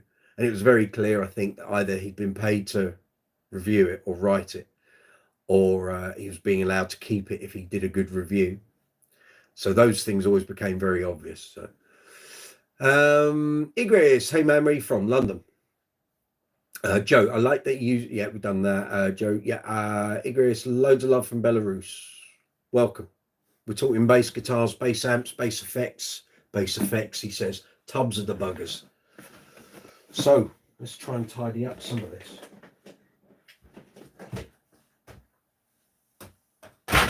we have the Octaver tub here. So I've got the box for my original dirty Digitech drop. What's we got here? Aguilar optimizer. Run that space in. What's this? Poly Blue Octave by MXR. We got the box for my EBS Octabase, well worn, as you can see, a little battered. It used to sit actually in my gig case, so it's had leads and all sorts rammed up against it. But there we go. Right, let's see if we can tidy some of this up. I've got pedals and bits of pedals and manuals and boxes and leads and patch cables all over the shop here. So let's see if we can bring some order.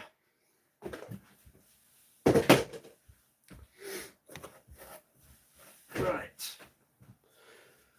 Okay, MXR Bass Fuzz Deluxe. Where's that going? That'll be in here with the fuzz pedals, mate. The thing is, you put them in, and as you start running out of space, you've then got to, it's like a game of Tetris. That box got to go in there, and that's got to go in there, and that will only fit in one way. So you turn it up, so yeah, all of that. What we got here? Gareth, PJB thing sounds like the Bill Lawrence all over again. I think so. Joe, were you ever misfortunate enough to own a Laney amp? Nope. No, I never went down that route. So my whole amp lineage would be day after my 16th birthday, I bought a custom sound bass chorus Cub, which was a combo with a 1x15 in it and a chorus effect. And then I moved on to a Carlsberg Cobra 90. And then I moved on to the Hartke HA3500 and a 4x10 XL cab. Then moved over to EBS, bought a Fafner and a 410 Pro line. Then bought Lee Bolton, who was on live chat last week. I bought his HD 350 head, his Proline 410 and his Proline 210. I then bought the Neo 212 and Neo 210, and then bought a second Fafner amp when my original one blew up on a gig. So I always wanted to make sure I had a spare. And then I purchased a bunch of Class D stuff. So I got the Gallien-Kruger MB200, Gensben Shuttle 92, I think, Trace Elf, had the Hartke 210 combo. Then I bought the Mesa Boogie Strategy 888. Then moved over to Aguilar, of course. Bought DB751, AG700, two SL212 cabinets, which will be coming out this week at the Robin 2 in Bilston when I'm doing a Queen tribute. Used that same setup about a month ago when we did a theatre show, a crazy little thing called Queen. It was huge. It was immense. Amazing bass tone. And then I bought the SWR 2 years ago, second hand, from a guy up near Bolton. So yeah.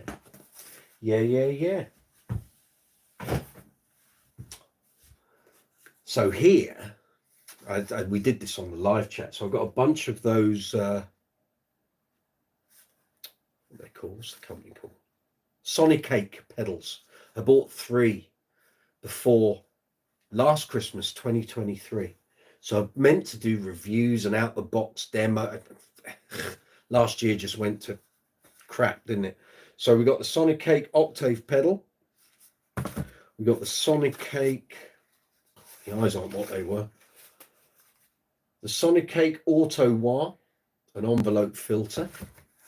And this one is the Sonic Cake modulation thing, which got chorus, flanger, phaser, all of that built in. So these will be going on the channel. So I always say this, everything's on the channel very soon. It's just time.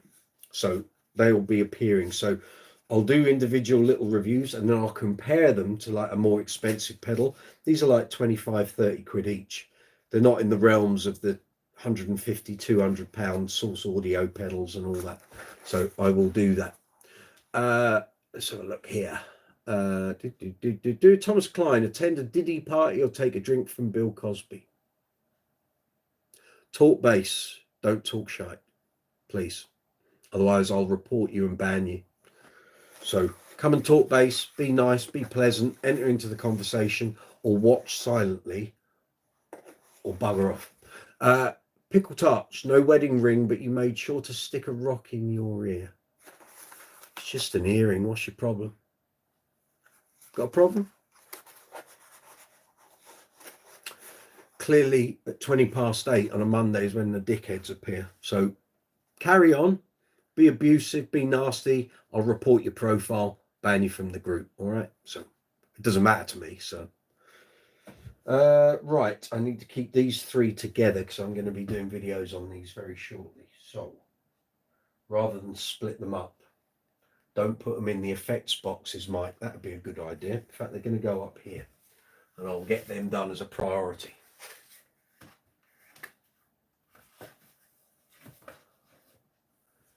I will get them done very quick. Car edits, can you name? Oh, here we go. I think you're right, lads. I think these are bots.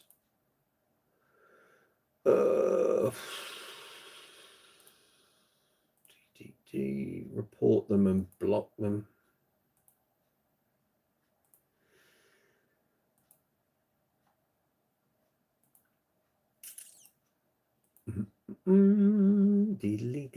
It's great, isn't it?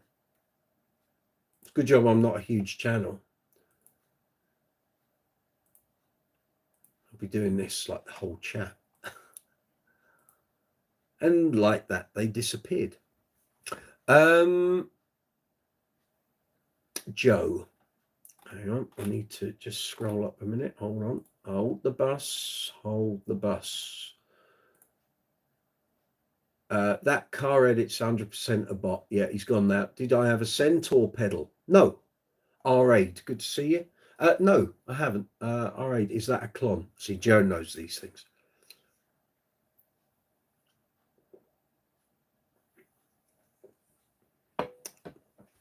Right, so that's those. Right, Billy Sheehan pedal. And that is the aftershock. So that needs to go in there. What was that one? Bass synth. Right. Now the aftershock has an adapter somewhere in here. Having said that, there's loads of loose adapters next door. Now, is it in this box? It is in this box. Okay. So we're going to find manuals and bits of paperwork for various pedals as we go, which is why I need to be able to get back to them. Addicted to YT. Hello. Good to see you.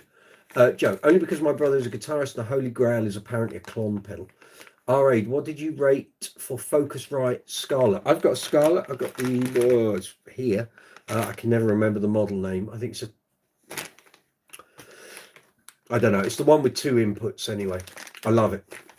Really good. Very flexible. Before I was using on the channel a Audience Sono box, which is very good, very reliable, lovely tone, but it wouldn't allow me to record a bass signal and a vocal mic at the same time in Audacity. The Focusrite does, the Scarlett does allow you to do that, which is why I bought it, and it's been great. So very happy with that.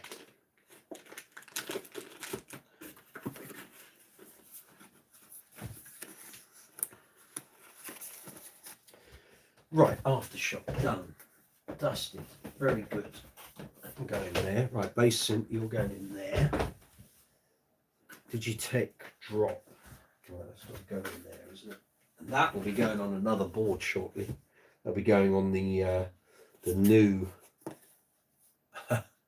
Get your brain in gear, Mike. That'll be going on the pedal train board.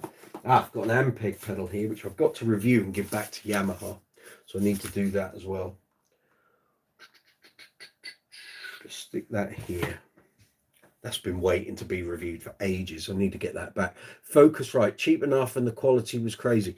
I like my Scarlett interface. It's great, very reliable. Right, micro bass, that's preamp. So that it is, isn't it? Preamps, yeah, that's got to go in there. See, and this is the problem. You end up with a tub, too many big boxes. Lid ain't going to go on. All right, did you switch your amplitude recently? What's that?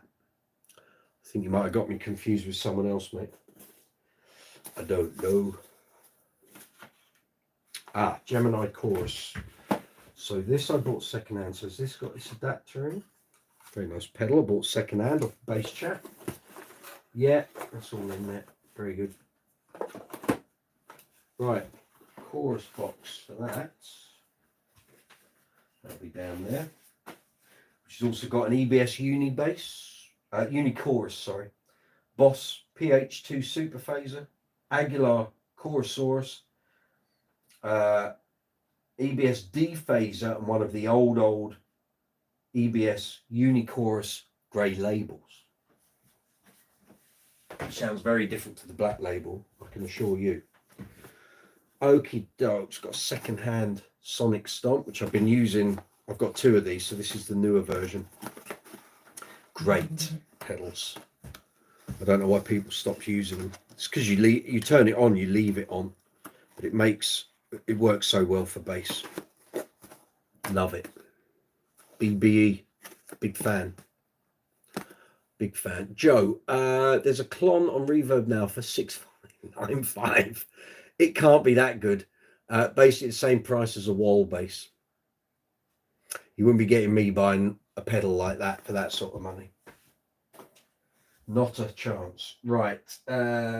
Sonic Stomp. They can go in with the preamps for the moment. Mercury Flanger, of course. That's on my board. So I can't remember. Did that come with its adapter? No. It's got cables, but that's not the adapter. So somewhere in here will be the adapter for it. Could be in that little pile of stuff down there as it goes. So that pedal is already on my board, has been since I've got it. Then we have the Pitchfork, which I haven't done anything with since I got it, so that's going to get used shortly. So that can go in with the Digitech stuff. Right. Good start, because things are getting put away now. So what we got here? That's for the Mua Looper. What's this?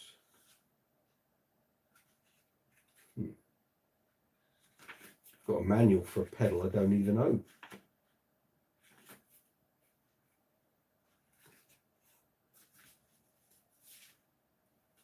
Quick guide.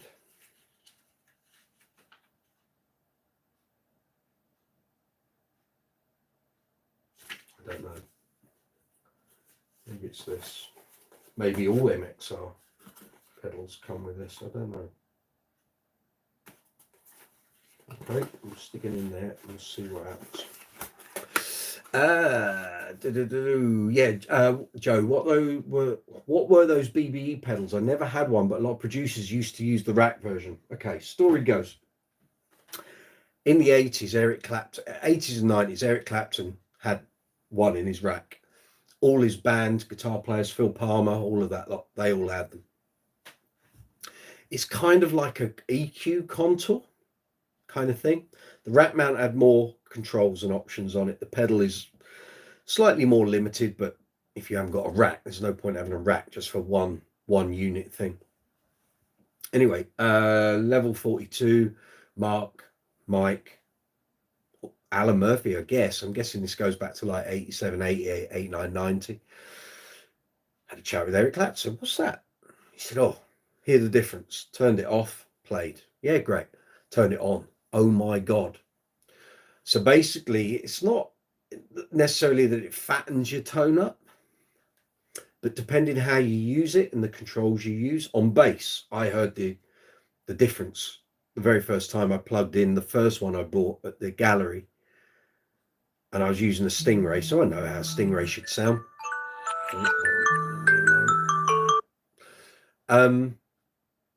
Kick the pedal in, like holy crap. Okay, I think I've just found something I really need to buy.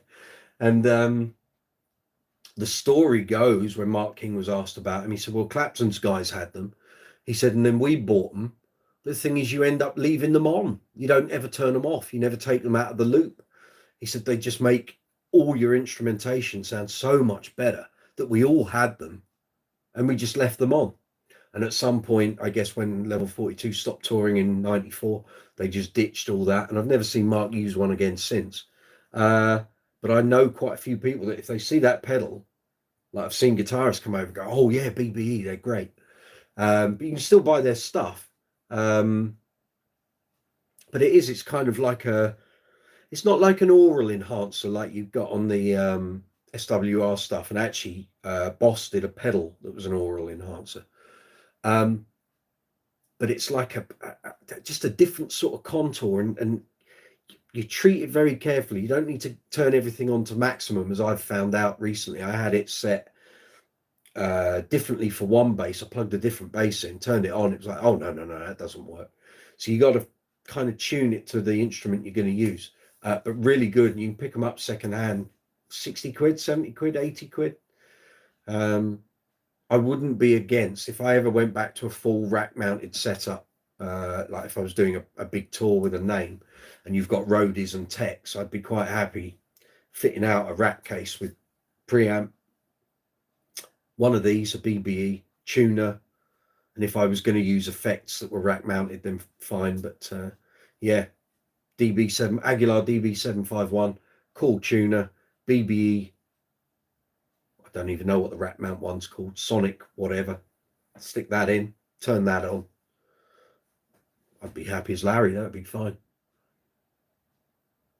But yeah, check one out. I'm going to do a video. I've got so much stuff I've got to do videos for, which again is the reason for doing the on the fly videos, because it'll mean I can just literally film them, do it, no editing, stick them up.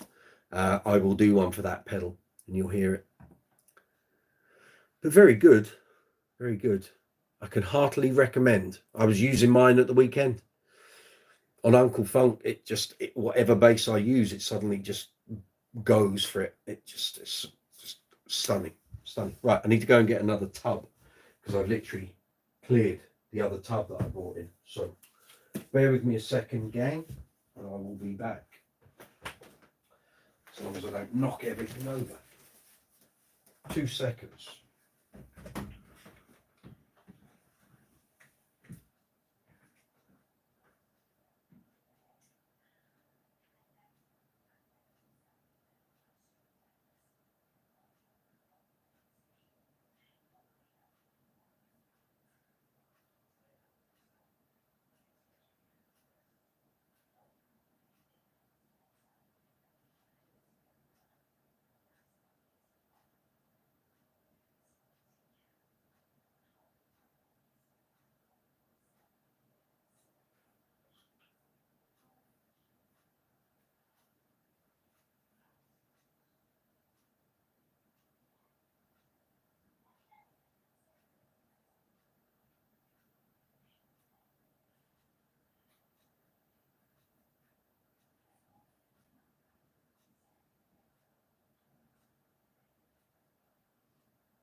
Right.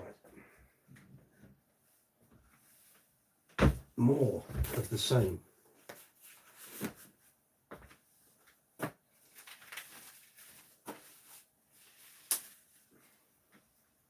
Gonna get there. A Kev C bass, I can see you there. Hold on. Joe, there's Clonnery. You've done that. BB Sonic Maximizer. Thank you, Gareth.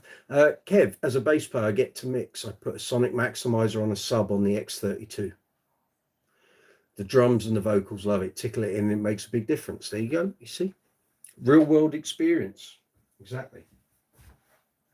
2 seconds. There's another couple of things I need to get.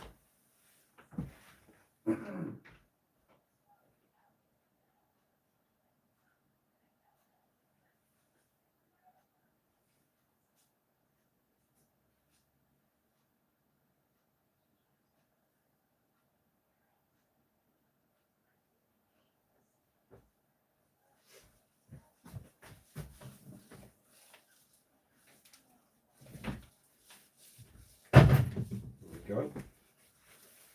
More bits. I found an envelope of treasures. So some of you will know, many years ago, nearly 20 years ago, there's one on eBay for 90 quid at the moment regarding the Sonic Maximizer. So some of you will know I played with Bonnie Tyler. I was depping for her regular bass player Ed Paul, who was on tour in Japan.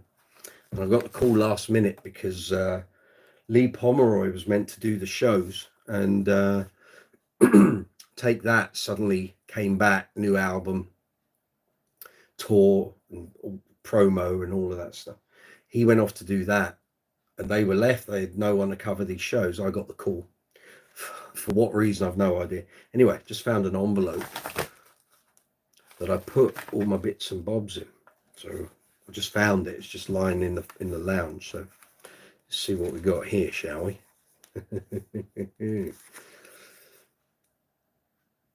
That was the original CD I got sent. With live versions, with no bass, no audible bass. You can't hear any bass on it. And I was expected to learn the bass parts. That was an interesting rehearsal, first day. Now that is the CD that when they realized they'd sent me a CD with no bass on, that's the one with, oh, here's a recording where you can hear all the bass. So that was that. What's this? The original DVDs of the videos filmed while we were playing, and this is the feed that went to the screens that were either side of the stage. So that's the original discs. What we've got here, it looks like a tour laminate to me. It is. That was when we played at what's it called? Vienna. It's the indoor arena, whatever it's called. Doesn't even say on there. Anyway, that was the laminate. And then what we got here? Oh, that's another laminate. Is that the one from Australia? Yeah. Tour laminate. VIP, no less. Quite right. Then what we got here?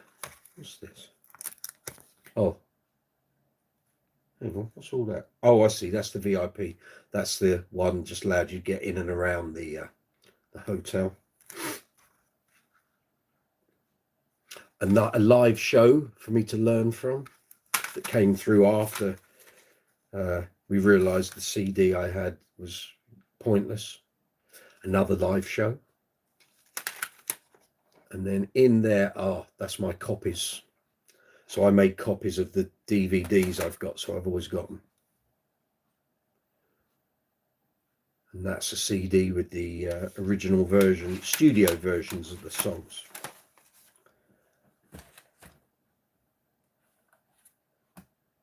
What we got here? Some guy used the Sonic Maximizers on the PA. There you go. See, they are out there. People are using them. Stacy, yeah. Artist Pass. Joe, that's really great, mate. How's it getting paid? Got paid very quick. Very quick. Literally came back from each little stint. We did 3 stints.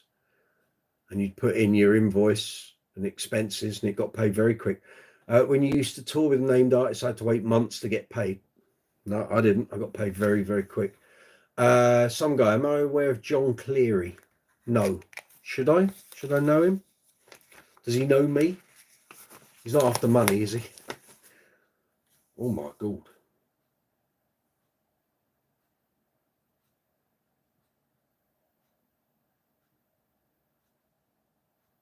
Blimey.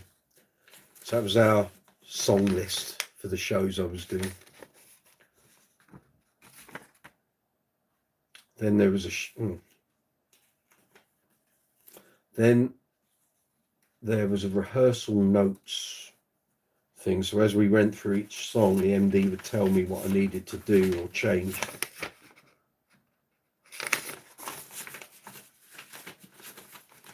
Oh, another one. Very exact notes. It's like reading a novel. So basically they were telling me what to expect because she wasn't at the rehearsals. So it was literally the band running through it. And they would say, like here, things don't happen all the time. After the second up section, after the keys run up, don't do multiples of runs into notes. When in doubt, sustain. Don't do all the pushes all the time. Very good.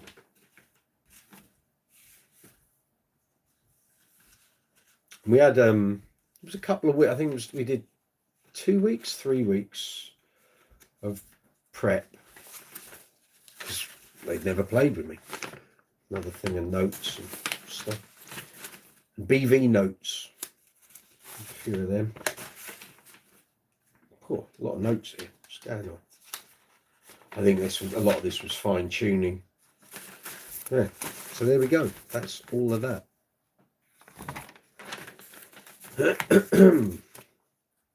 A different time. 20 years ago. Yeah, 20 years next year since I did all that. Joe, did I ever meet or interview Dave Bronze? No. Know who he is, but never met him. Gareth Harrison, can you remember what gear you used? Yes, I can. So it was all abroad. So the first gig was in Stuttgart for AMG, you know, Mercedes people, in a big circus showground. And we had a Mesa Boogie 400 plus and an Ampeg 8x10. And I used my Stingray 5 with the graphite neck on all the shows. No effects, just a tuner. So bass into tuner into amp. Melbourne was different. It would be on the videos, but I think that was I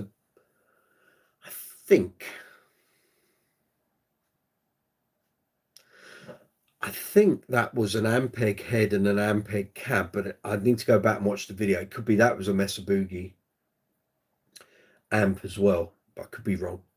And then the last one in Vienna, I think, again, that was either an Ampeg rig or it might even have been an Ampeg cab and an Ashdown head. Very rock amplification.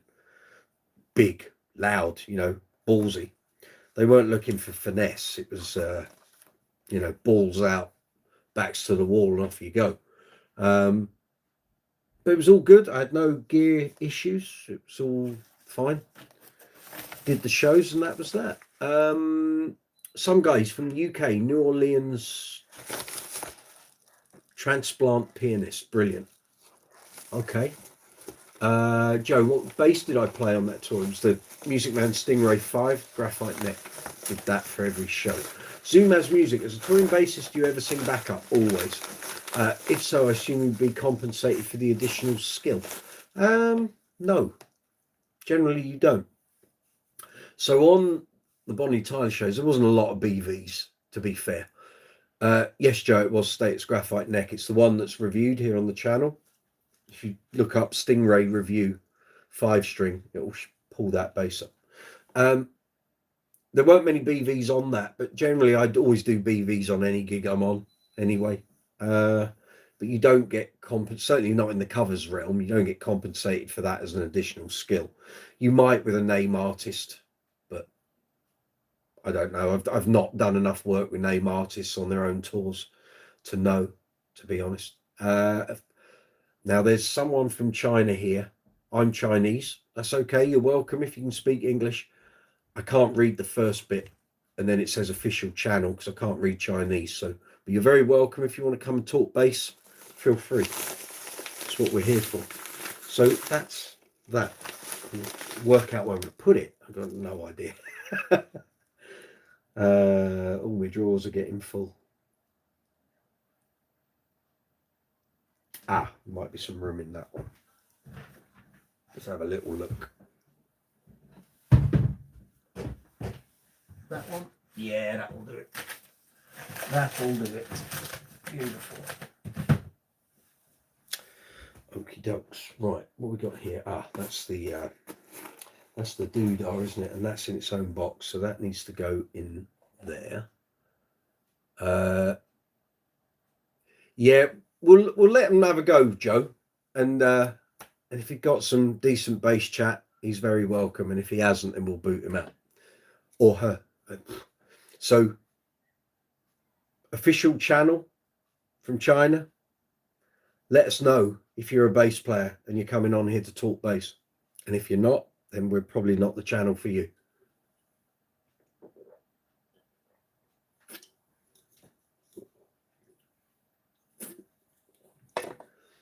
It's coming up to 9 o'clock here in the UK. I don't know where today's gone. It's just flown by.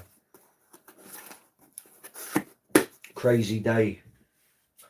Filter twin, envelope filter. Where are we looking at? Down here. Very good. And what else we got here?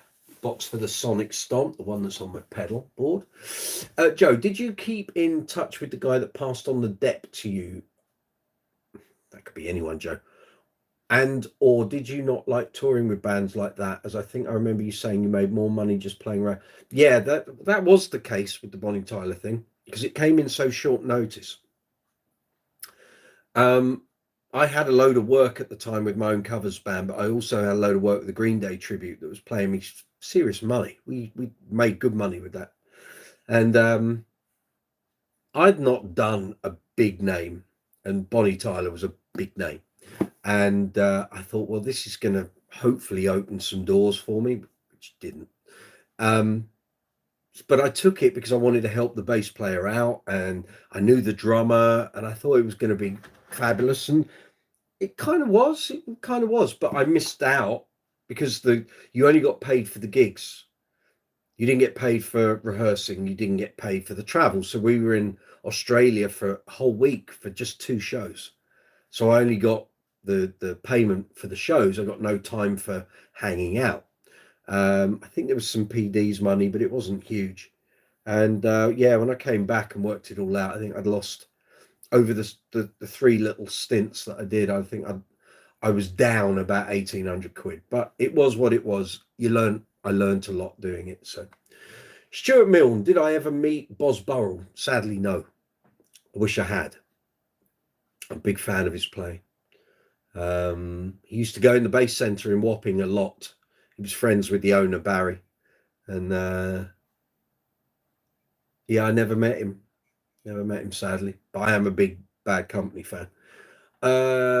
Joe, E.G. in...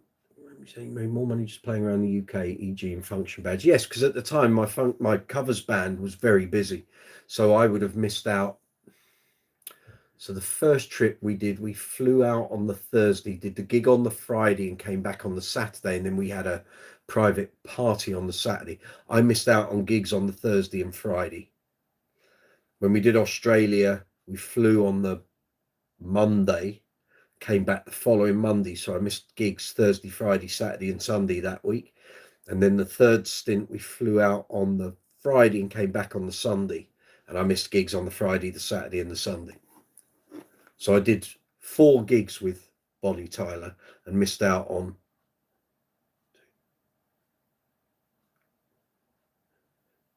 9 gigs with my bands. So was what it was. Nothing I could do about it. So there we are. Long time ago now, though. Right, Sonic Stomp. Where's that going? Oh, that's going there with the other one. So I need another tub for that lot now.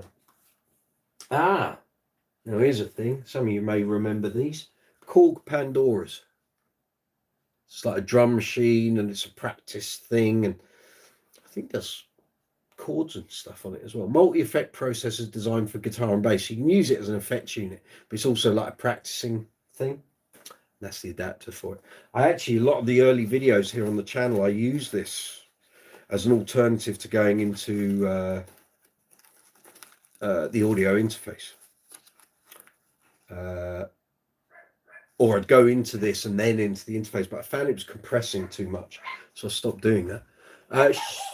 Joe, yeah, they were great, those chords. Yes, so that was the one before, that was the last plastic one before they went to like a metal housing, I think. Right, that is going to go. That's octave pedals.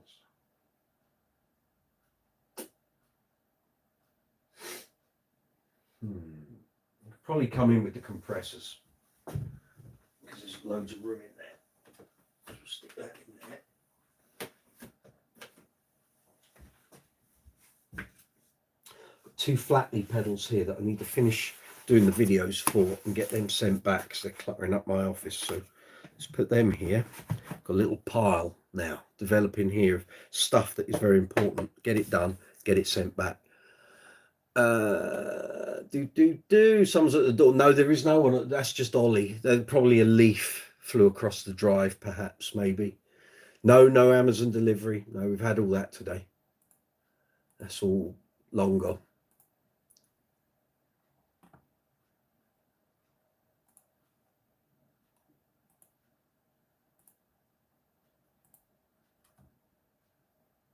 Let's have a look here. Blimey.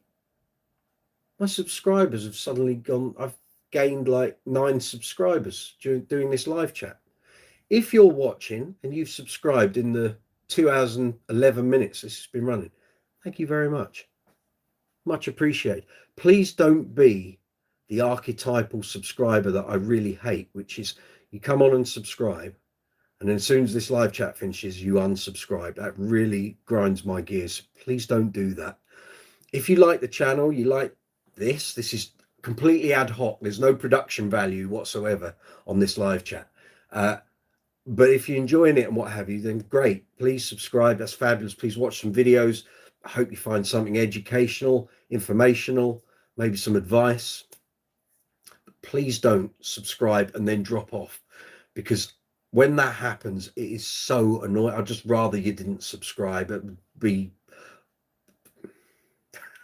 it works better, okay? But we go through phases as content creators here on YouTube where people subscribe and you think, oh, the numbers are growing. Great, that's fab, wonderful. And then you suddenly get people dropping off.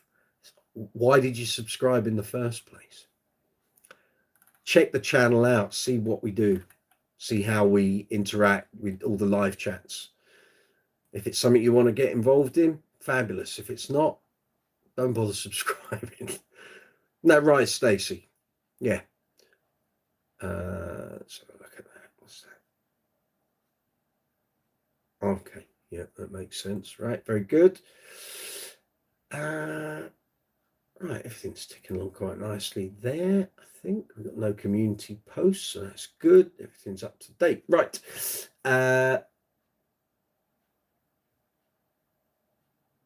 What's Ollie?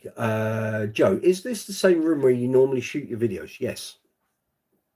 From a different angle? Yes. I constantly juggling mess. That's what I'm doing today. I need to tidy up because it's hampering me filming. Because when I'm filming, I've got to have lights, I've got to have, and they're on a tripod stand, tripod for the camera, room for bases, cables, audio, being able to get backwards and forwards to turn the laptop and the PC on and off, and it's only so much room. And what I found is my floor is getting more and more cluttered and I couldn't move about and set gear up. So rather than have to literally shift half my office out into the hallway and the lounge, I wanted to finally get around to tidying everything up, get it all sorted. We can start doing loads more filming. That was the plan. Some guy, you heard a ferocious beast. Nah, it's just a Shih Tzu in there, and that's not me being rude. I'm not offending him. He's the breed, Shih Tzu. Stacey, yeah, the long haulers don't like that either. Joe, I think his camera is reversed. It is. Scareth, what's it, Stacey? Yeah, that's absolutely correct. Yeah. Oh, I see what you, right, okay. Gareth, I've got an XV wireless, but looking to upgrade. Any suggestions? Well, I use the Line 6 G90, but as you may remember on some live chats, there's a problem that has developed over recent years with some of the Line 6 stuff for instrument wireless. You can't change the frequency.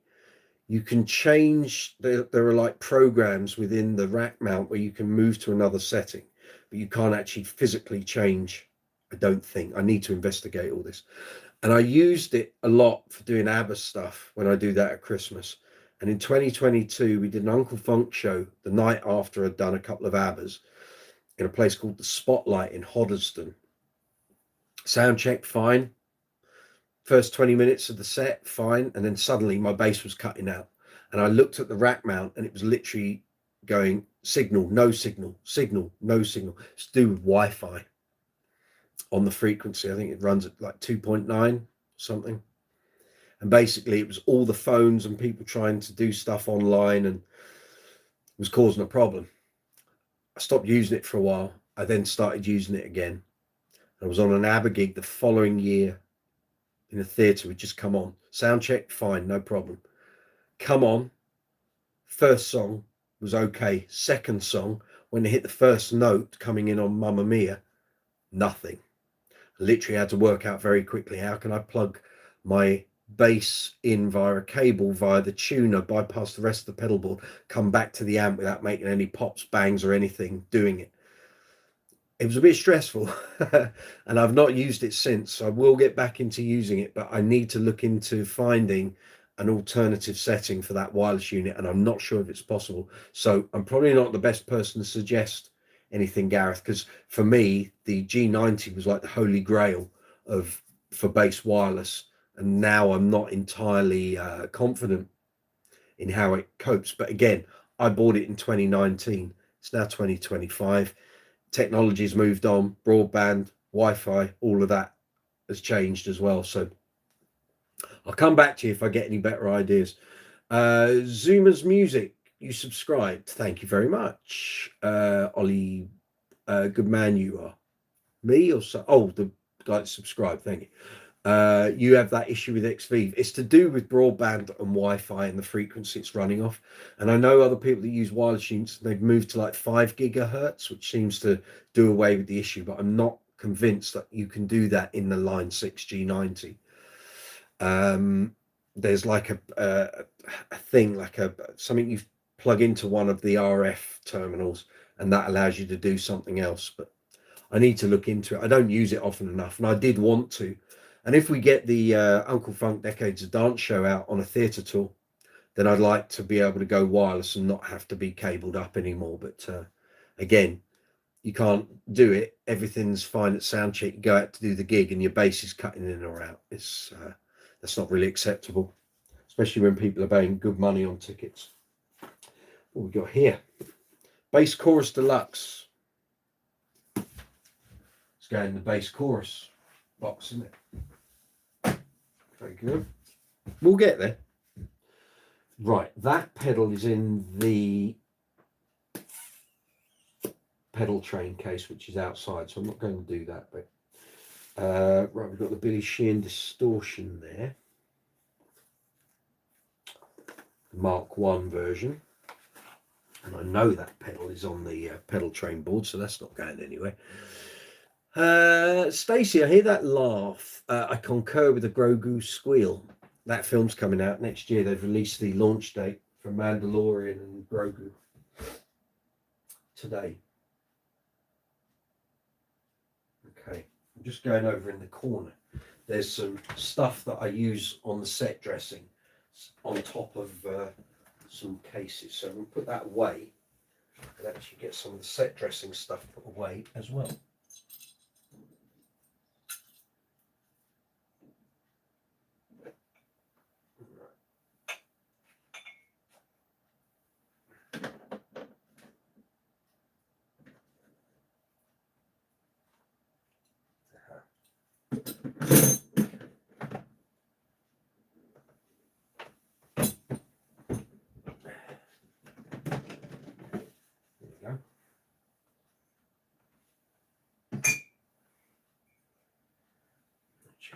Fit some more of that in there. If we're going for tidying, which we are.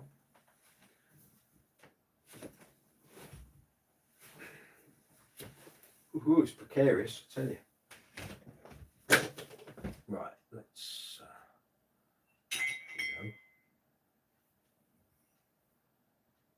Right, let's just move these. That gets them out of the way.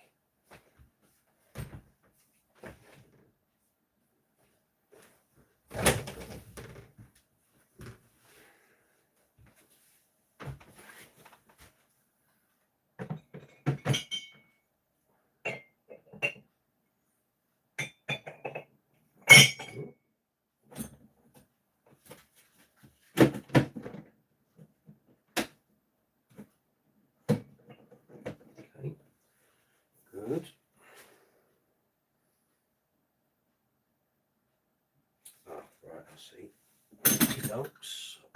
There.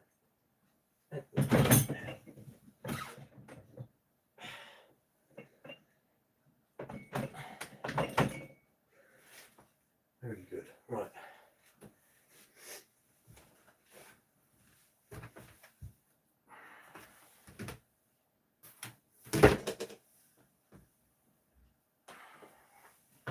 It's a right old mess in here. We'll get there. Stacey, and if anyone hasn't seen the second season of Andor, please do. It bumps right up to Rogue One beautifully. Agreed. Zoomer's music, wholeheartedly agree. Andor was awesome. Fab. Oh yes. It's just gone 9 o'clock here in London. So right. So okie dokes. Think, Michael. Right, that needs to go in there.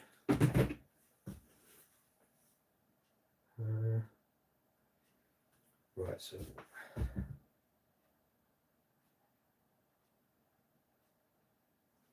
I might need to get another. Oh no, I've got that stuff up here to do. Sorry. That's for those.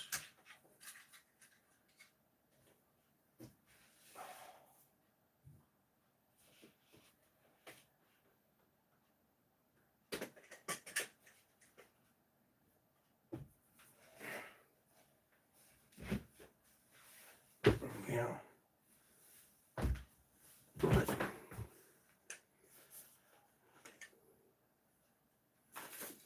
Okay.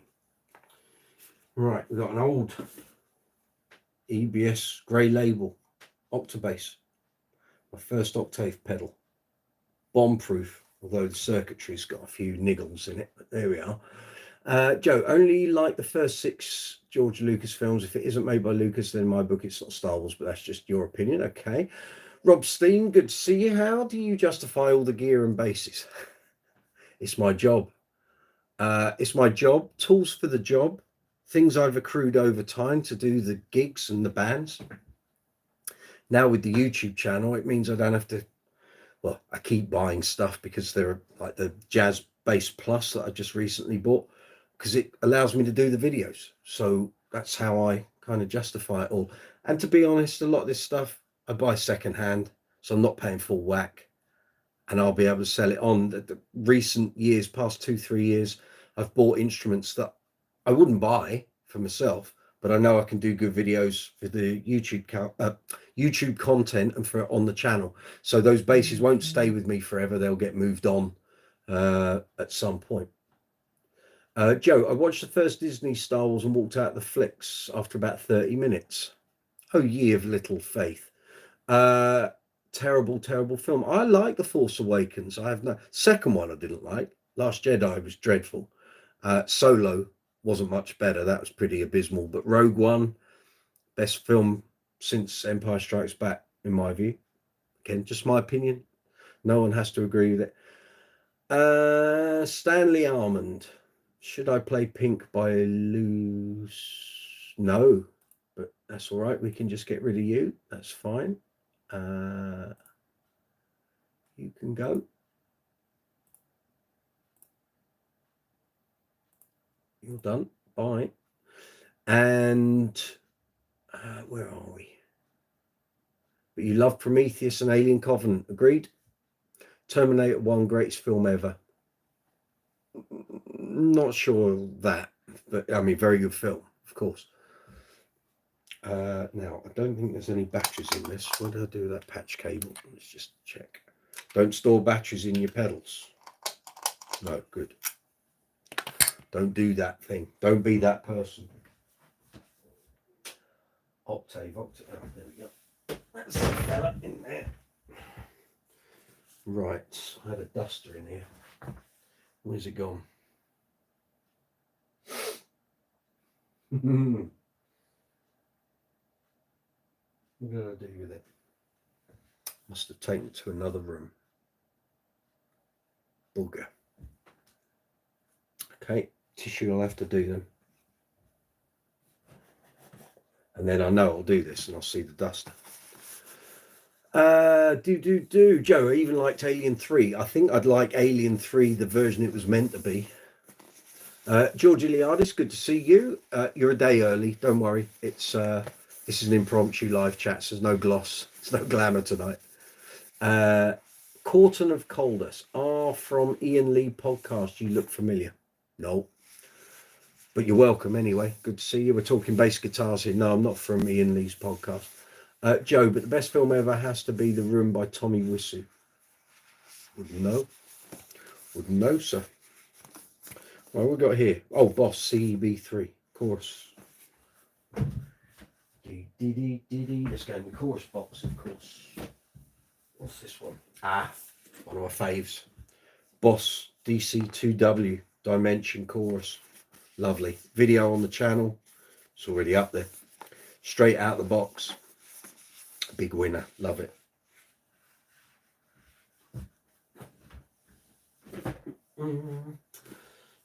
See, now here's a pedal I really need to spend the day getting the grips with because I need it.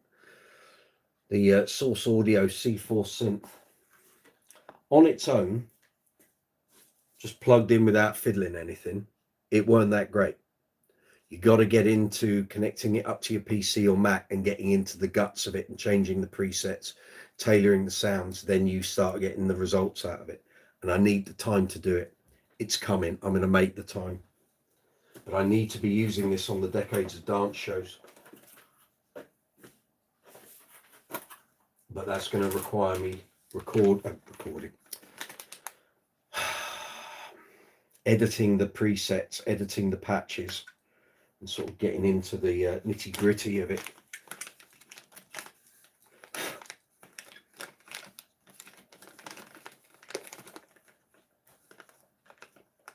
There's messages coming in. Gareth Harrison, Blues Brothers has to be up there. We're onto a film thing here. Rob Steen, best movie, Blues Brothers, music, comedy, fun, and Carrie Fisher. Joe, if you've never heard of The Room, then you have to watch The Disaster Artist first, then watch The Room, okay? Will do. George Iliadis, nice surprise this morning. Well, they were meant to be impromptu live chats on the weekend on my gigs, and as I've explained earlier, it wasn't feasible for two different reasons. Stacey, Shawshank Redemption never gets old in this house. All Goodfellas, love Goodfellas. What's that from? Hang on a minute. Right, let's do this properly, shall we?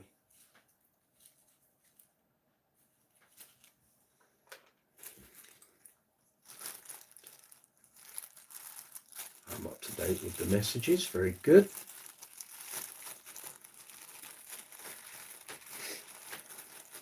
Had the Status Empathy out on Saturday. Took the Jazz Bass Plus as backup. Didn't use it though. Friday Oasis shows were Betsy.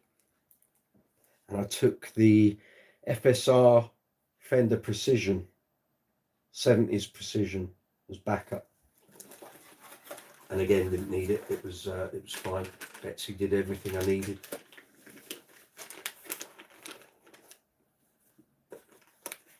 Oh, come on. Here we go.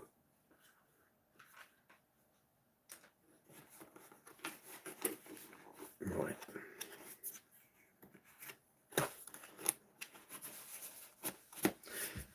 Well, we'll go in the bass synth box, which is probably the lightest box of the lot.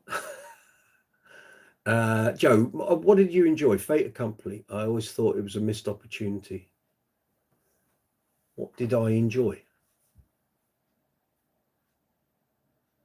I think you've sort of half finished your sentence there, Joe. What do you mean? What did I enjoy about Fait Accompli? RAJ, hello, good to see you. Welcome. Talking bass guitars.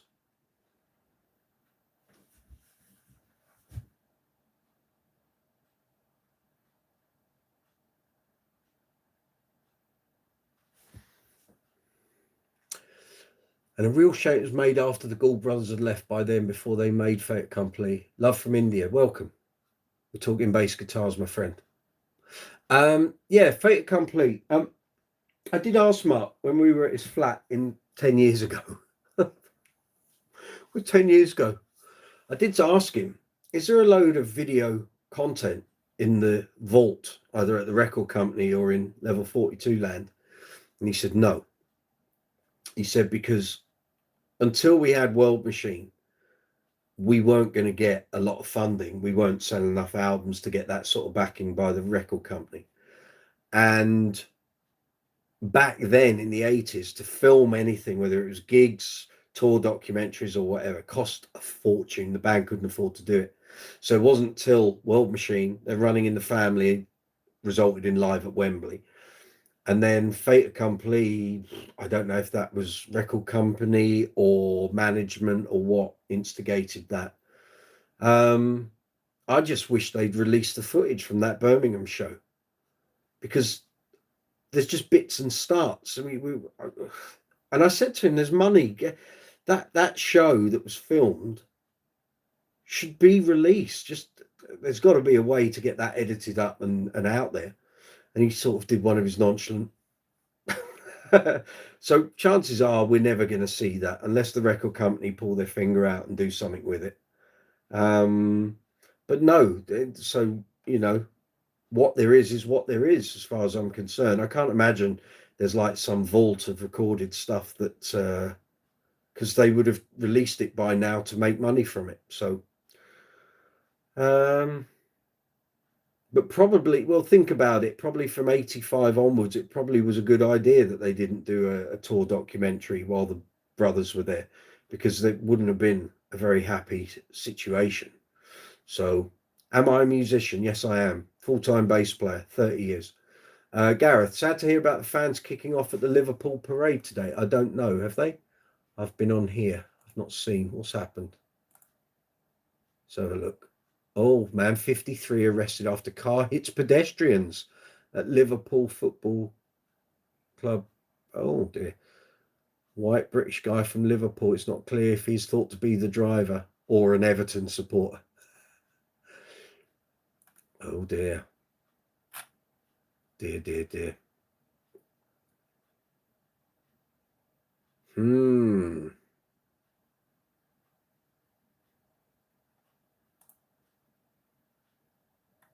Oh, here we go. There's video of it, or the aftermath.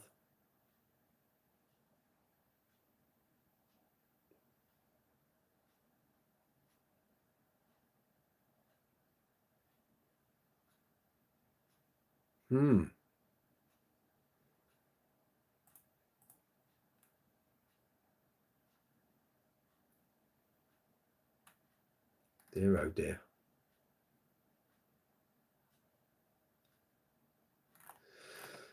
Oh dear. There's a prison cell waiting that bloke, I would suggest. Well, no. Zoomers music got to run. See you next one. Cheers. We're here tomorrow night on a proper live chat when the regulars will hopefully flow in. We're here from 8 o'clock UK time, so we'll be live at this time, but if you come on an hour early, you get the full thing. Iola Wilkes, what are you looking at? I don't know. It's not labeled. Joe probably had some mental issues. Yeah, probably. AJ, how do you approach EQ, compression, reverb in your mixes? Oh my word. Well, as a bass player, EQ I do from my bass. I tend to leave my amp relatively flat, although on a gig, I will suss out if there are boomy issues or stage issues or what's going on with the EQ in the live setting. But more and more now I'm playing without backline, so I'm on IEMs, so it doesn't really matter. But I tend to use any EQ changes during a gig I do from my bass, so I have a 3-band EQ bass. Compression I rarely use. In 30 years, I've rarely used compression on a gig. Occasionally, if I've got slap songs on, then I might use it. When we used to do Forget Me Nots with Uncle Funk, I'd have a compression pedal on my board. Tend not to use it though. I find it saps your dynamics too much. Reverb, not for bass, not really.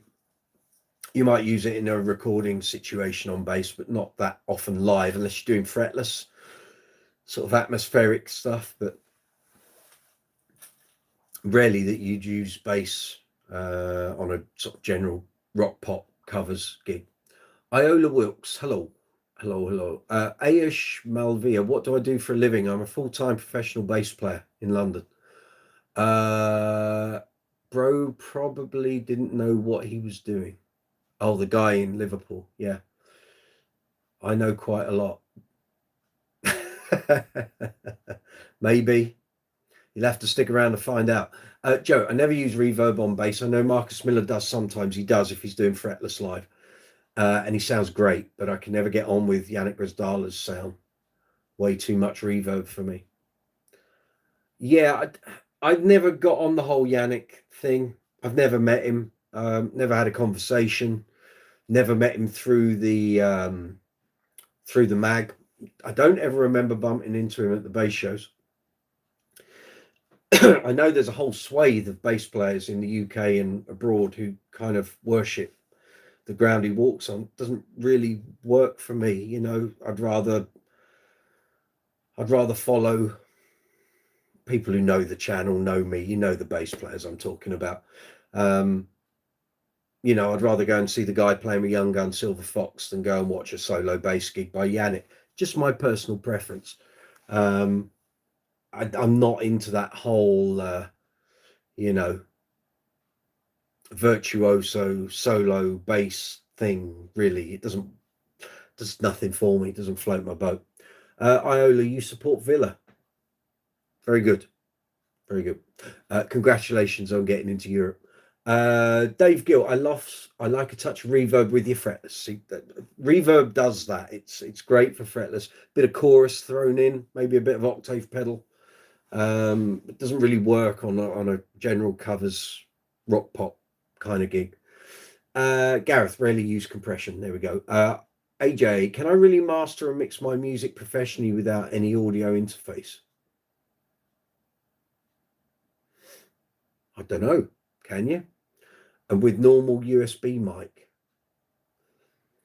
It depends what you're using. I mean, you've got to get the sounds into your PC or Mac or whatever.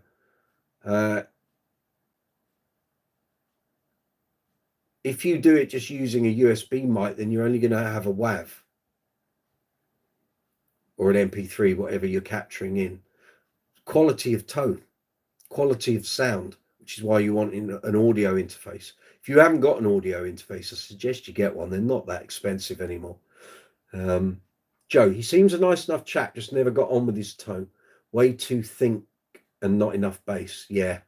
Viral Frenzy, opinion on slavery. Good, you're off.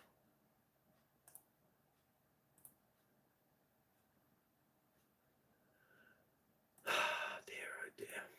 Why'd they even bother?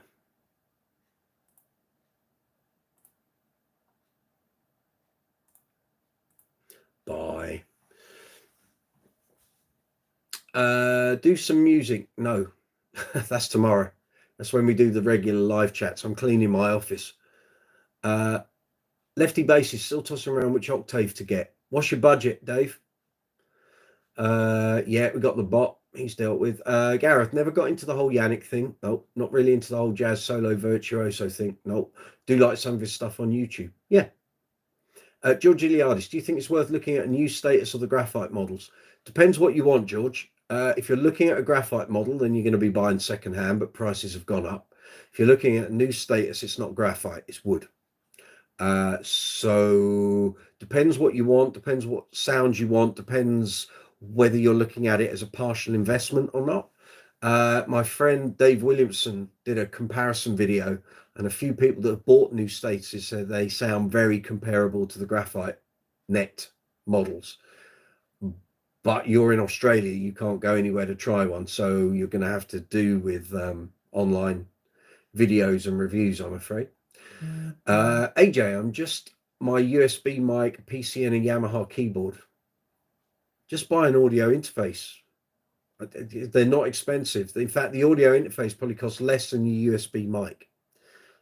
Get an audio interface. Vintage Corgi, man, these idiots are out. Yes, they are. George Elias, don't get a wood version. They're really just status energy line, which costs no more than £1,000 off reverb. Not quite, Joe. The energy line only had a 3-band EQ. The new ones have got a 3-band EQ. Energy didn't have that. Different boards, possibly different pickups as well. Dave Gill, you want to spend $200 max? You got loads of options, mate, but you need to go and try them. Don't buy unseen. So you're going to be looking at the Aguilar optimizer. You're going to be looking at a Boss OC2, OC3, OC5. Look at the MXR vintage octave. In fact, MXR have loads of different octave pedals, so you need to go and try them to see which one works for you. And the tones are quite different across the different products. EBS Octabase. Every manufacturer that does a pedal has an octave pedal, so you kind of just need to, and they all sound a bit different, so you've got to work out what you want it to do and what you want it to sound like. I mean, by all means, go on YouTube and look at comparison videos. It will give you an idea. Gareth, Fender have just released a free DAW you can use on your mobile and tablets. Okay, thank you for that. Iola Wilkes, at least 200 year maximum prices have gone up quite a lot. What are you talking about, Iola Wilkes? In fact, let's have a look at your channel.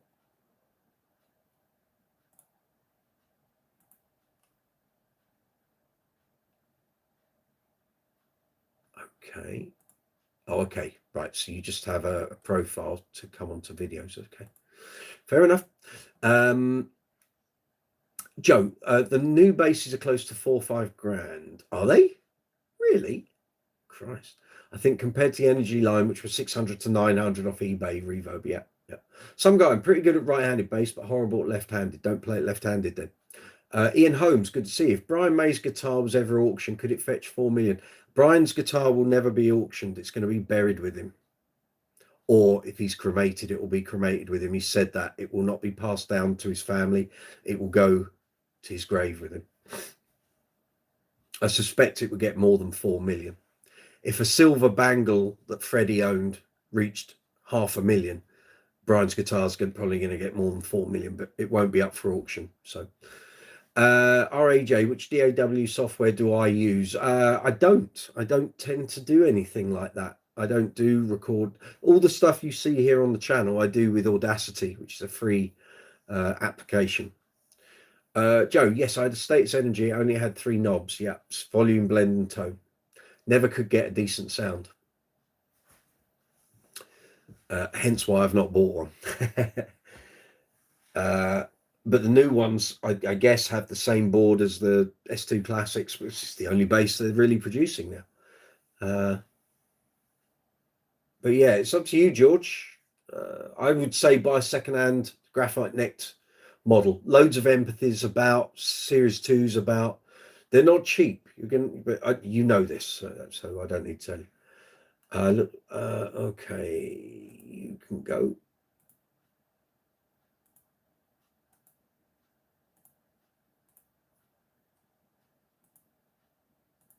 I love it. Joe, I think they should do a through neck status with wood. Then I would consider trying one out. Maybe he will. Maybe he will. Obviously, production time on through necks is longer. So I don't know how many they're shifting at the moment. I don't know what production is like at status at the moment. I don't know if they're trying to make loads and sell them or whether they're kind of just gently slowing down their production. I don't know. I just don't know.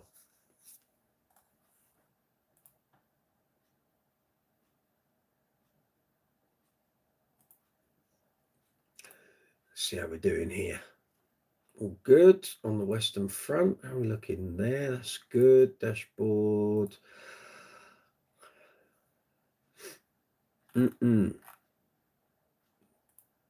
Community tab messages. What have we got here?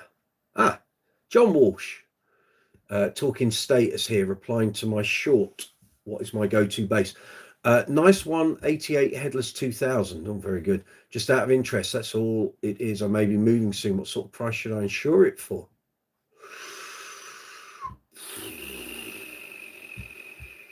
I think you're looking at 3 to 3.5 grand, maybe. maybe 4. I'll reply to you privately, but yeah.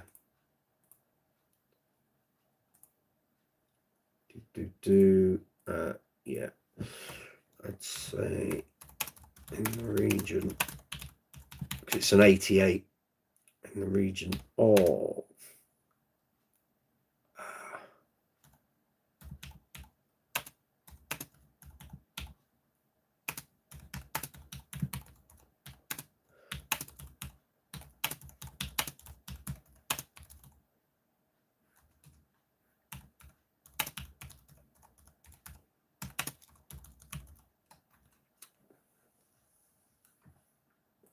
there we go.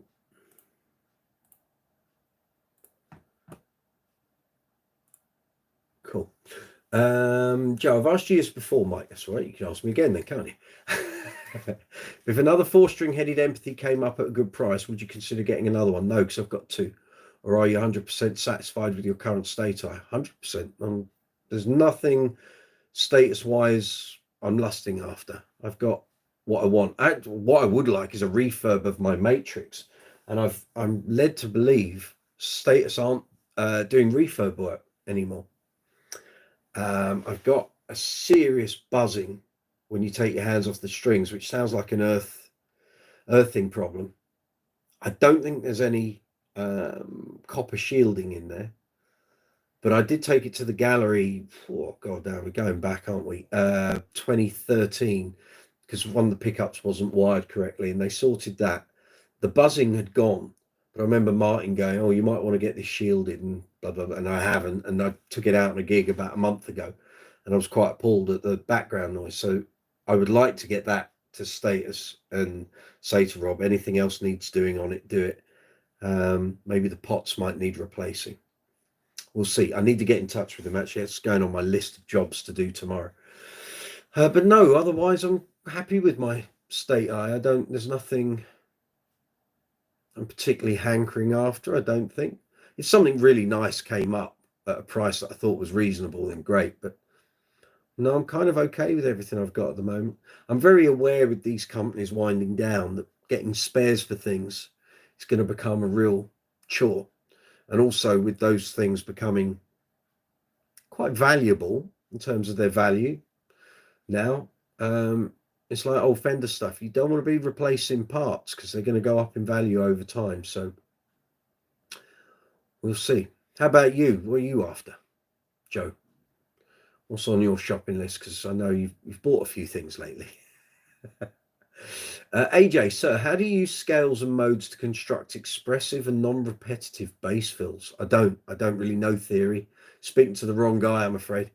Go have a word with Phil Mann or Jeff Berlin about all of that. Scott's bass lessons, of course. No, I'm not your man for theory, I'm afraid. Joe, practice, yes, quite. Rob C, enjoy the clear. I hope you find some treasures. Oh, I have. I will see you soon, Rob. We're live chat tomorrow as regular. If you want to join in, you know the drill. We'll be here from 8 o'clock. Gareth, going off DWOFS, applying copper shielding is a pain in the backside. Exactly. That's why I'd rather let status do their thing. I don't know if the pickups are having a problem or the wiring internally, electronics might have a problem. So I want to get it back to status and say to Rob, do your thing. But if they're not going to do refurb work, then I'm a bit stuck. It's going to have to go to the gallery. Joe, I want another 4-string status. Okay, probably a headed empathy. Very wise move. But currently in between contracts, so I'm pretty broke.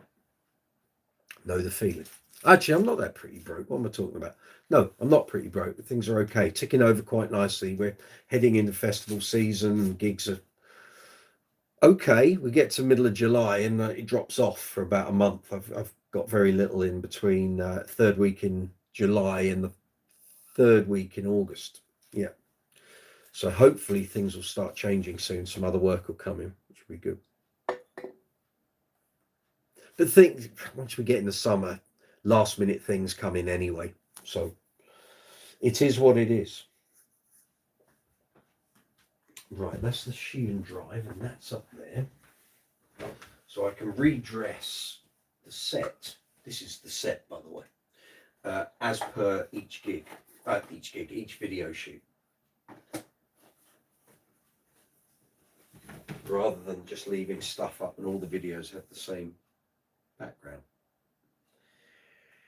Distortion, Michael. Ah, there. That's the fella. In there. What's that? Joe, Mike, I have to go to dinner. You go to dinner then. Don't let it get cold. So might not be back before you go offline. See you on the next one. Thanks a lot. My pleasure. Thank you for tuning in. Good to see you. Glad that everything is okay. Thank you for attending.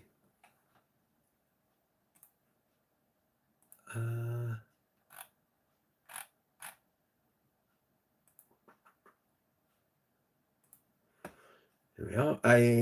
AJ, thank you, sir, for taking the time to respond to my questions. Sorry I couldn't be more help. I truly appreciate it. Signing off for now. We'll connect with you later. Lovely. We're here tomorrow. Regular Tuesday night live chats. We do every Tuesday night, 8 o'clock UK time.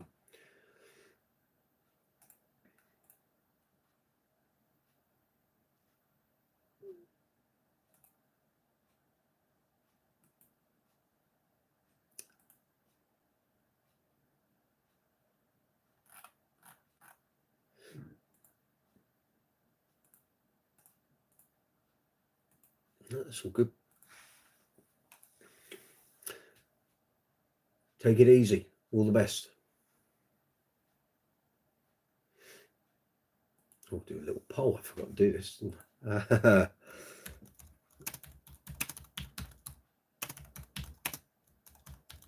Should have done that earlier, Mike.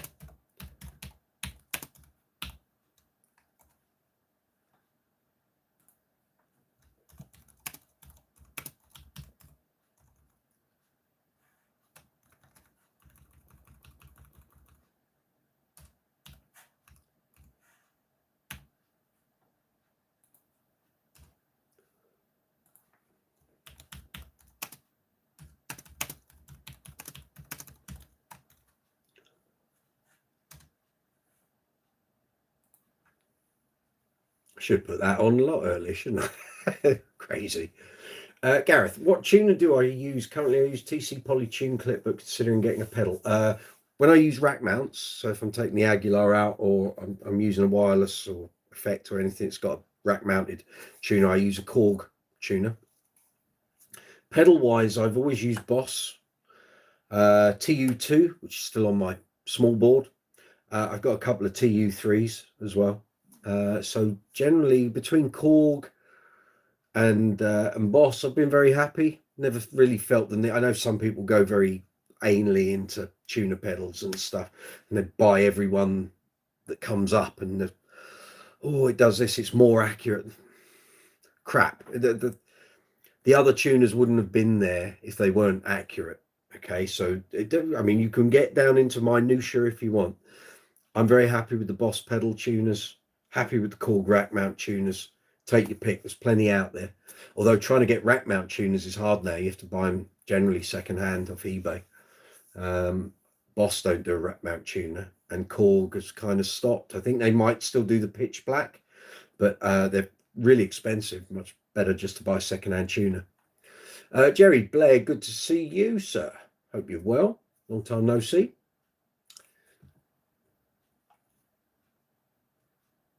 We're doing an impromptu live chat, Jerry. It's not the regular, you know, I haven't got the fancy lights on. I'm tidying up my office, although I've seemed to have made more of a mess than I've tried to tidy it up. But there we are.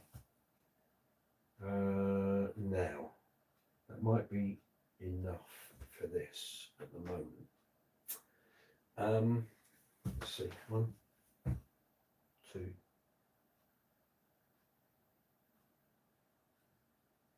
Getting the lids back on a few is going to be tricky. So, I've got the metronome there. Need to remind myself, so that is battery, I think.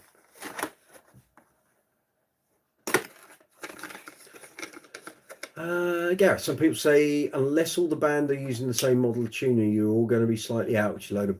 Yes, correct. It's crap, Gareth. It's just people being very anal about stuff like that. Believe me, if everyone was out of tune, Do you not think the companies would have alerted everyone to it long ago? That's nonsense. Right, what have I got here?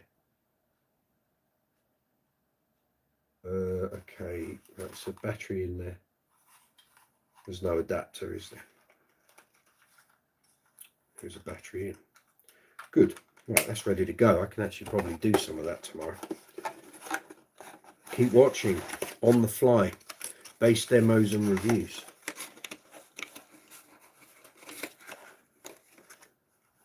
Coming your way. It might work, it might not. People might go, I hate these videos, in which case I won't do them very long. But otherwise, it could mean I get content up a bit quicker. It is Jerry Blair, exactly. Now, I am not sure if that came with that. It might have done. Okay. Need to shut the blinds. Right.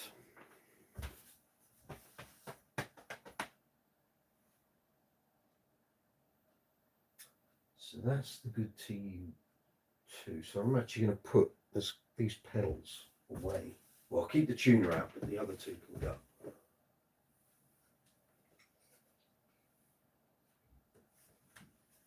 And then I will just pull these out as and when I need to film them.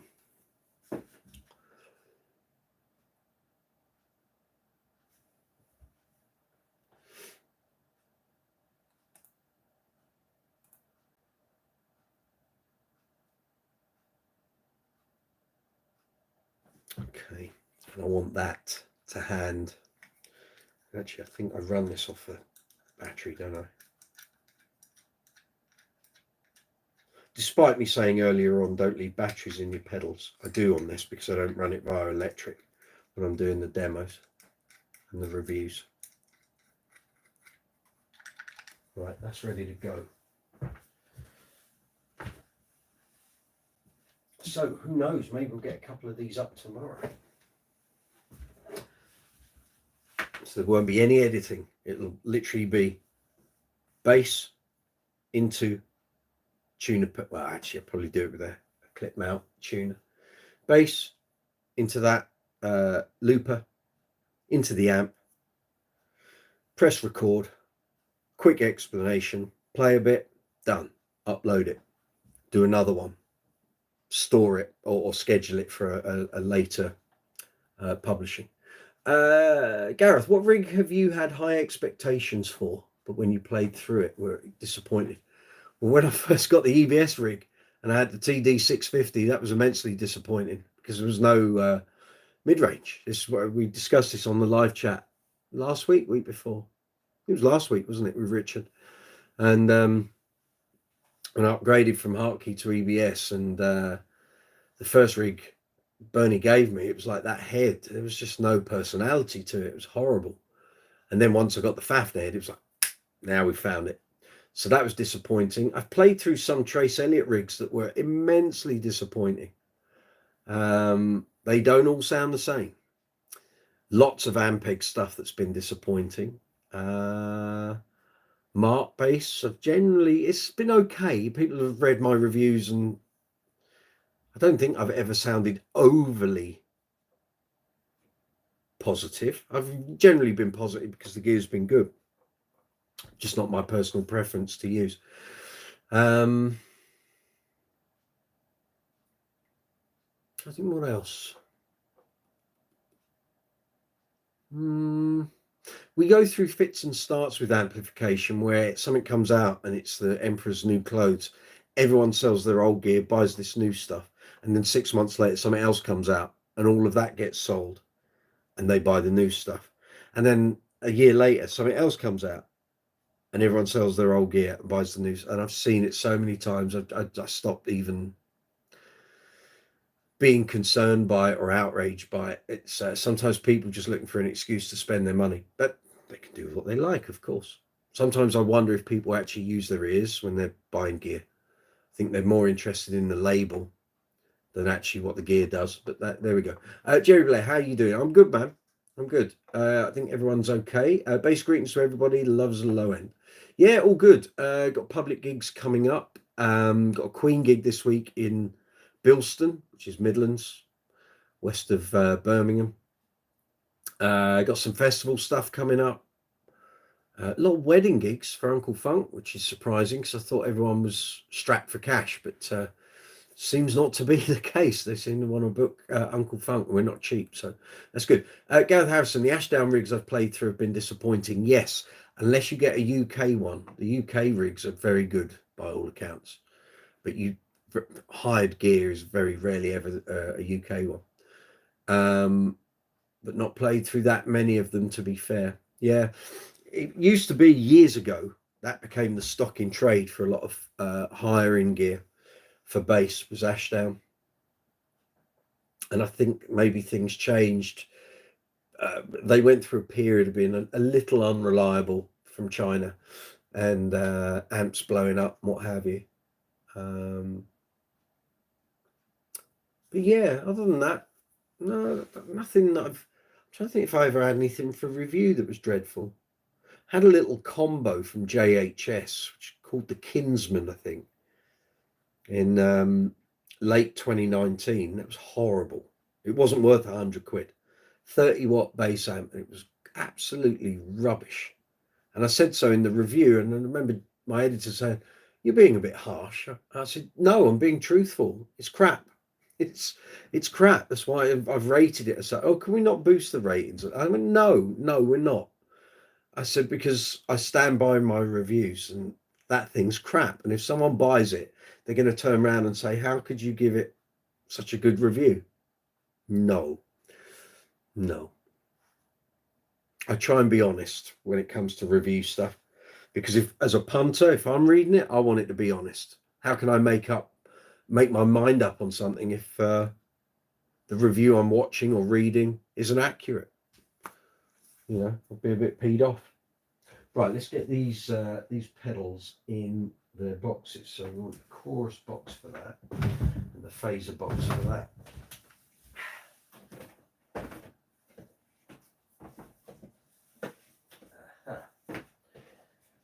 Right, stay there.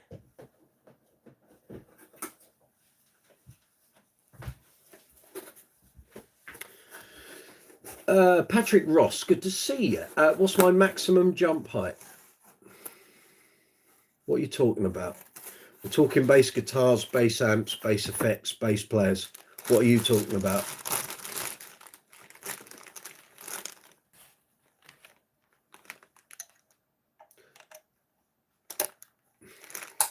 No. Well, how high can I jump from a standing position? Right. You either come on here and talk bass and be pleasant, or I'll block you and report your profile. Take pick. Make sure your next message is a good one. Otherwise, you're gone.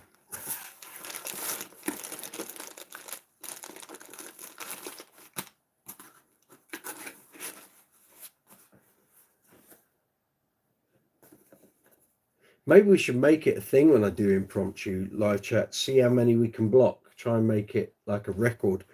Try and outdo ourselves each time.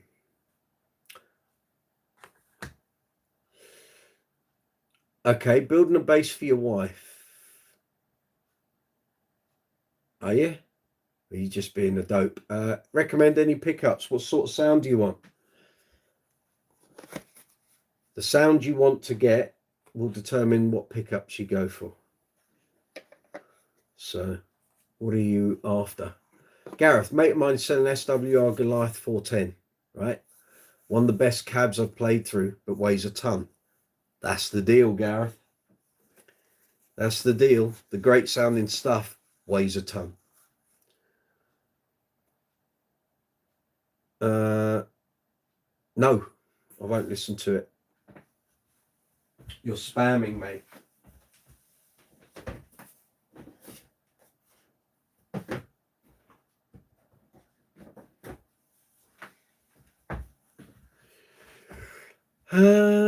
David, take bets on over or under number being blocked. Yes, good, isn't it? That's a good idea. Right, Xavier fell off. We're going to block you. Bye. You're gone.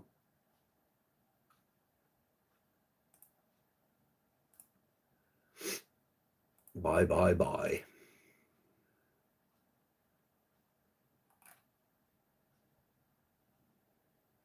Patrick Ross. Right, hold on. I need to just refresh this chat. Hold on. Something that sounds deep and kind of fuzzy. Also, I take offense at that. I'm a woodworker by trade. What do you take offense at? You came on here saying, what's my maximum jump height? What are you talking about? We're on a bass channel. Deep and kind of fuzzy. Well, you're probably going to want humbucking pickups, maybe soap bars.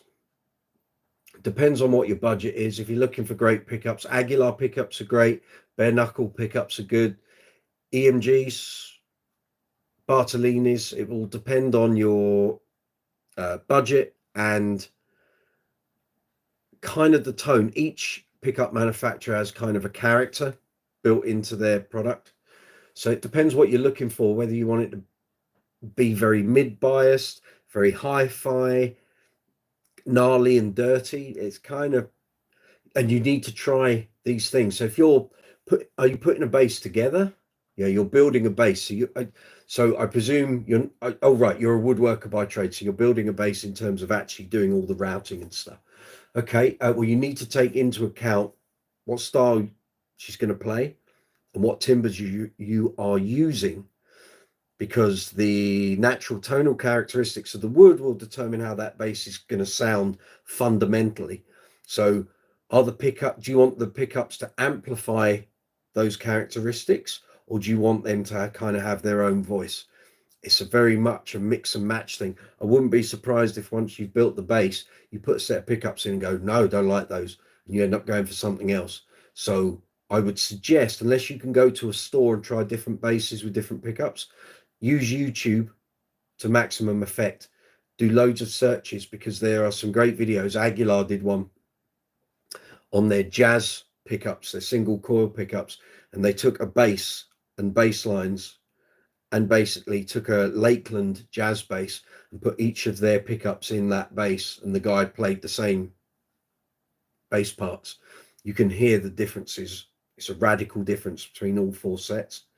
So look on YouTube for that, comparisons of EMG with Bartolini, with bare knuckle, with Aguilar, with Sim super quads, just whatever you want to go with. But the wood will make a difference, and also the circuit that you pair with the pickups is a very big differential. You can put a set of pickups in, put preamp in, and that preamp may completely discolor what the pickups are doing. Put another preamp in, and suddenly that bass comes to life. So it's hard to know, and there's no way of doing this other than going into a shop and buying either a load of pickups, or if they've got a tech there that will wire up and disconnect pickups. I've never known a store willing to do that, and it's a shame. But obviously, if you're woodworking, you know how to connect circuits and pickups and get it all running. I'd say if you can isolate it down to 2 different manufacturers and types of pickup, and then play about with them and decide which ones you want and which ones you don't want, sell on. That would be my my advice on that, really.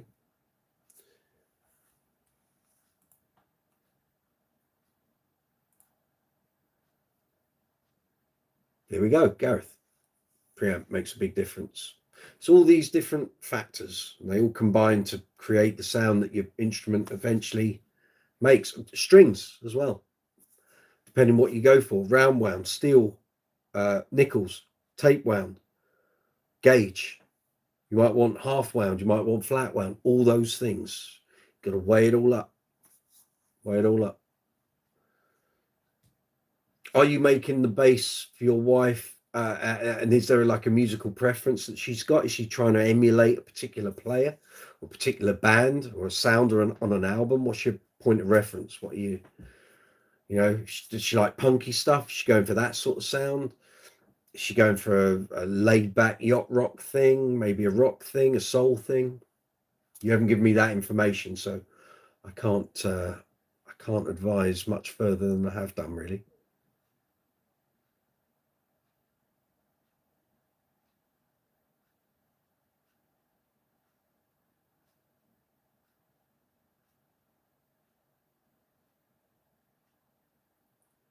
If you give me a bit more info, I can try and help. And the other guys on the live chat will probably contribute as well.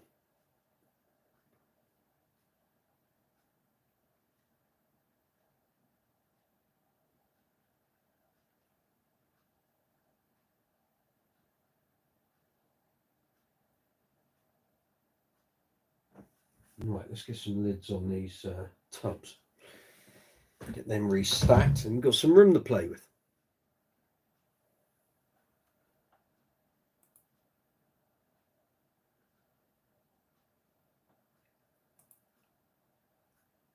Just checking everything's running, checking the stream health is good, of course.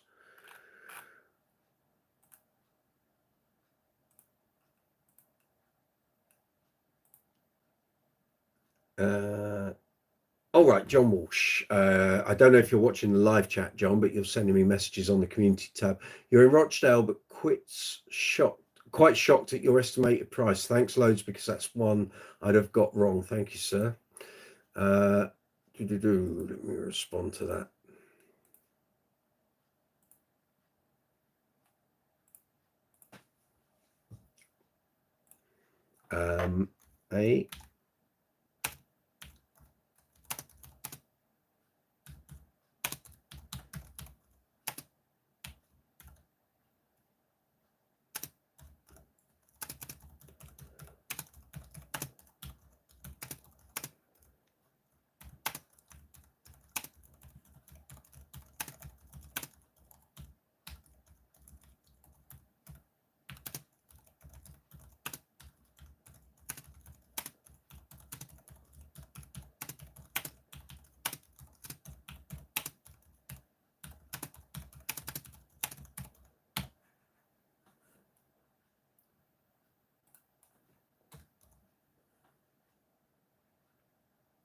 Yeah.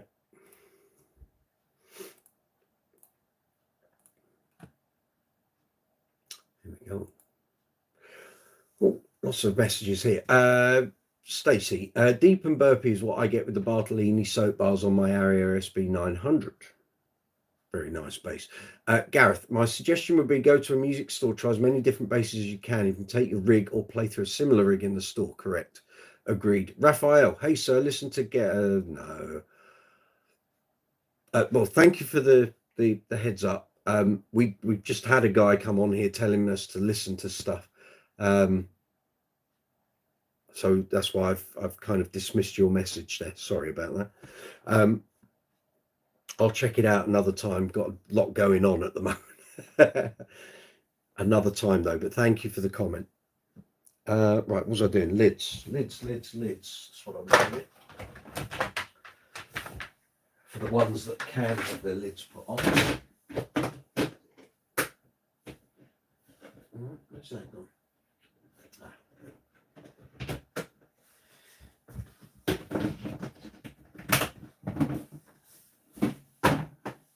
Right, that's two. Good start.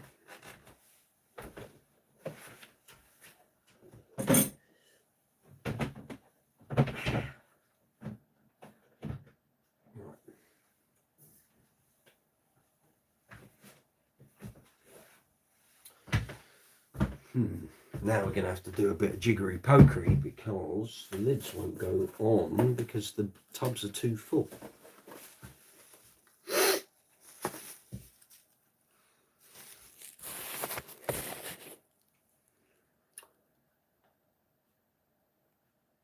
That's all fine. Okay. Yeah, jiggery pokery, Stacey, exactly that. It's when your Ujima flip gets jiggery pokered. That's when you got a bit of a problem. Right, let's do this. Maybe. Yeah. That's not bad. That's pretty good in my book. In fact, that can go in there as well.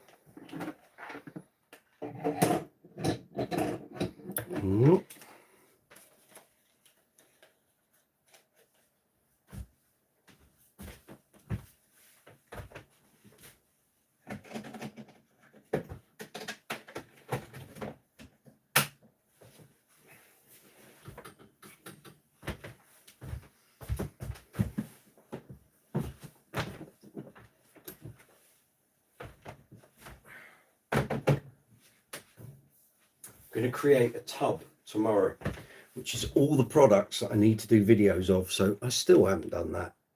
That's like 4 years ago. Crazy. Right, I think we're up to date on that, aren't we? Yeah.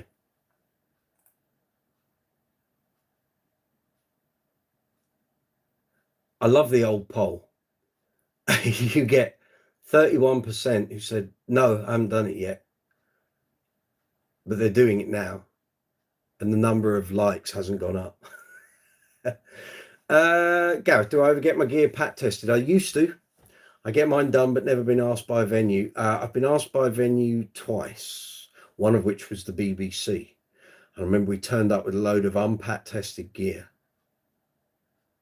And by sheer luck, the guy got called away. He was there where we were going to be playing. He got called away to do something else and didn't check it. But I used to get it all done when I was in the busy covers band. We'd get it done.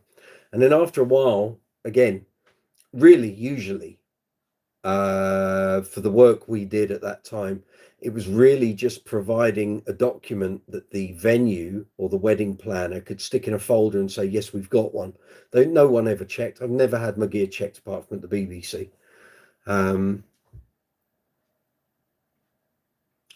used to carry basically a fake pat test certificate. And okay, I get the whole thing. Oh, you're dangerous. I check all my gear. I check all the cables, power leads, what have you. You could go and get your gear tested and it all goes wrong the end of the week. So the pat test is irrelevant. It's a weird thing. I understand why it came in, but unless people follow it through and there's a genuine person, these hotels, no one's ever there checking it.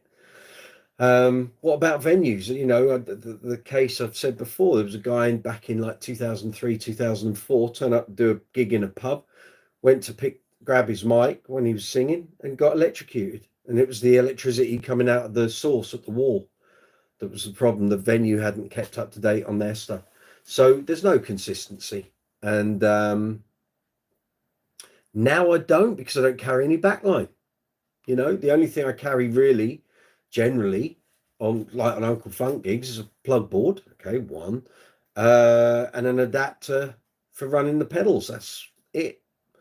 And I can tell you, since we come out of lockdown, I've never been asked to produce a pat test certificate or anyone checking for stickers on appliances or anything. So, in answer to your question on that, not really, no. Not anymore. It used to be a lot more stringent in order to get wedding gigs. Venues wouldn't allow you to do the gig. Like if a client booked a wedding at a venue and they would then say to the agent, we need their pat test certificate and public liability insurance certificate, which I used to have through the MU. And the agent, I just renew the certificates with the agency each year as they came through, and they would send them off to the clients, and that was it.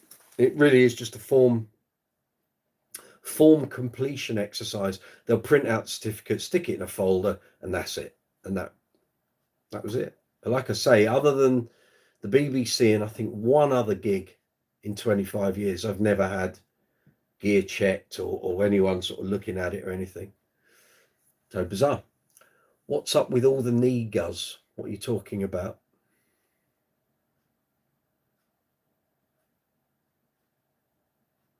You're not talking English, mate. What are you talking about? Knee guzz. What's that?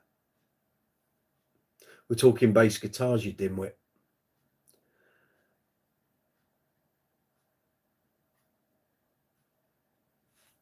Let's have a look at your profile, shall we?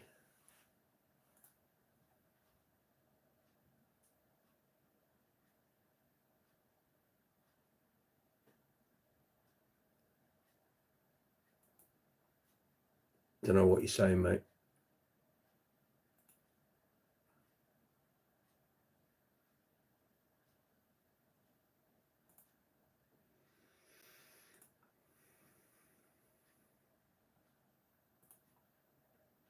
Stacey Ann, thank you very much for a super chat. Well done. Amazing.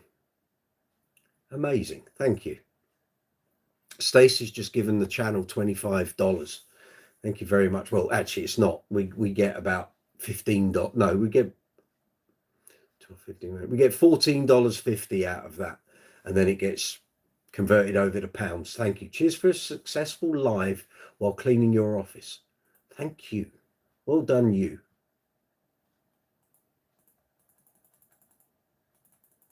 Thank you. You didn't have to do that. Thank you very much. I do appreciate that. If you wish to do the same as Stacey, feel free. You're more than welcome. Well, basically the super chats. Be the first one to reply to the super chat. Your message will appear here. Thank you. Basically, super chat and super thanks options help keep the channel going. So thank you so much. Everything you see on the channel, the pedals, the reviews, the lights, microphones, leads, cables, amplifiers, everything, editing software, StreamYard, which is what we'll be running on tomorrow, all those things. Super chat payments, donations to the channel, that's what keeps this all going. We're going 5 years in August. So thank you very much. Thomas, yo, is that my cousin Tom or is that someone else? GT4, hi, how you doing? I'm good. You? Rocking and rolling in the free world?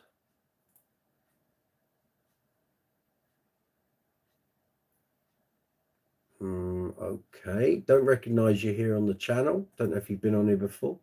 We're a bass channel. Please don't come on here and be rude and abusive or you'll be reported and blocked.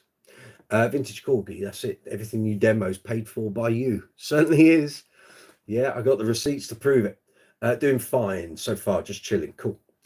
This is an impromptu live chat. There's no gloss tonight. There's no fancy lights and StreamYard and extra people coming on by video. I'm literally tidying the office. Lots of bass stuff, lots of bass pedals, tidying up, getting ready for loads of filming over the next few days. What time is it for you? 3 minutes past 10 at night.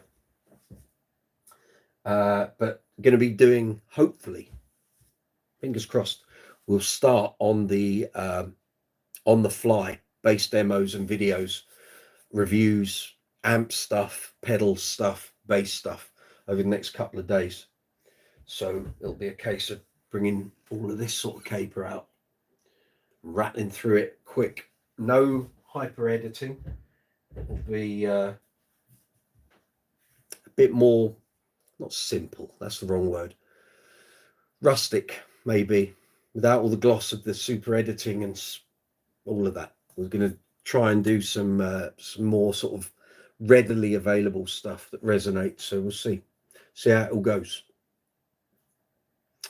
Hopefully people will enjoy it. And if it works in the short form version, then I'll think about doing some in the longer form thing. But I don't want the channel then to suddenly revert to just a load of thrown together, quickly videoed stuff. That's not the point, really.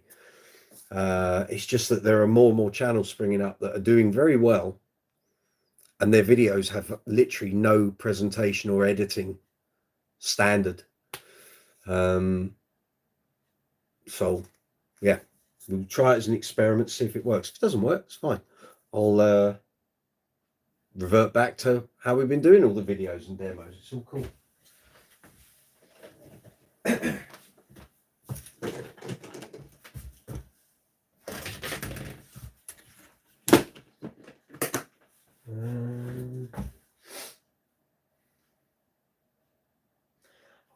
It's lovely having pedals, but companies, They don't need to be in such big boxes, I promise. I've got a tub here with 3 boxes all outside of the top sort of level of it. Not sure I'm gonna get the not sure I'm gonna get the lid on it. There we are. Right, let's see how we get on with this.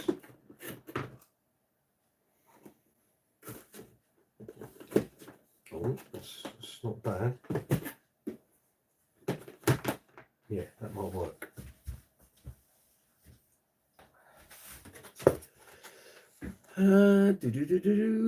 GT4 vintage corgi. That wasn't the Mike Dern. No. That was the Marcus Miller Stace. Marcus Miller jazz bass. GT4. Myself, I just play guitar in drop C. What type of bass do you have?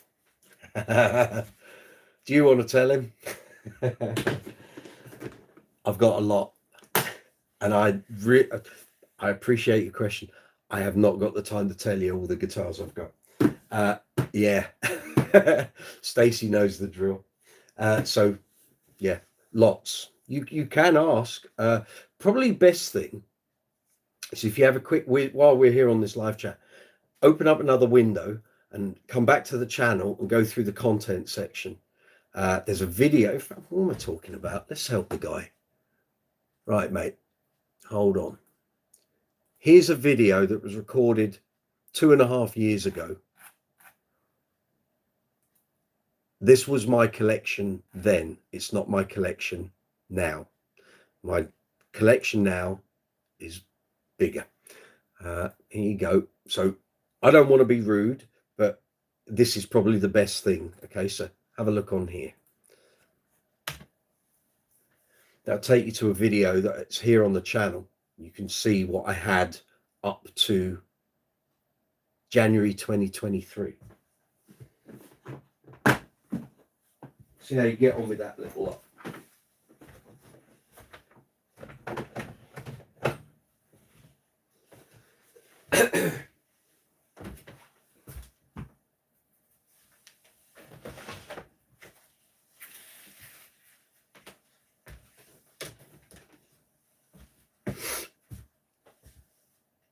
That's okay. No. New on the channel. Fabulous. Thank you for coming through. We've been bombarded all night with people just dropping in out of nowhere, being rude and obnoxious and buggering off again. So when someone asks me what bass do I have, I really don't have the time to recite 44, 43 basses off the top of my head. But anyway, if you have a look at that video, it'll give you an idea.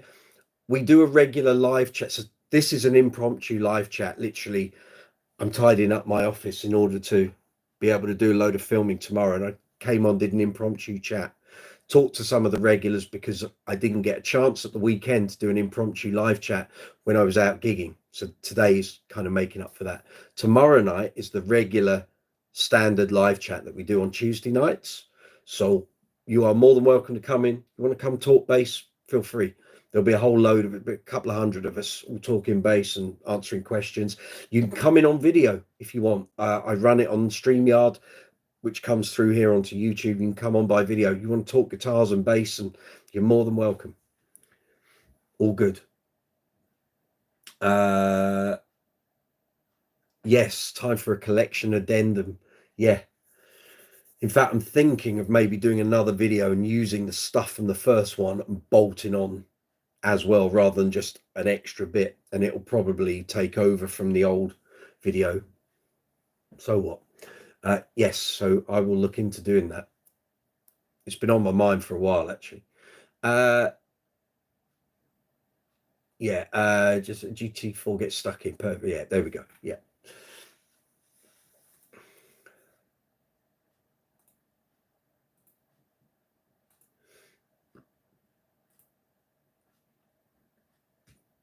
Ooh, more subscribers. Thank you very much. If you're watching, we've had a bit of a subscriber boost. 11 have swelled the ranks since we went live. Actually, was it 11? Hold on, I'll tell you.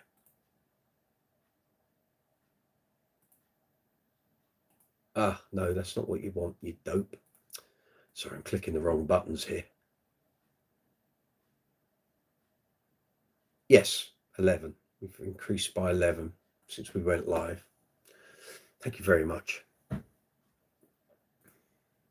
Keep going for another, oh, I don't know, 20 minutes or so. Maybe a little longer. So, what am I clearing up?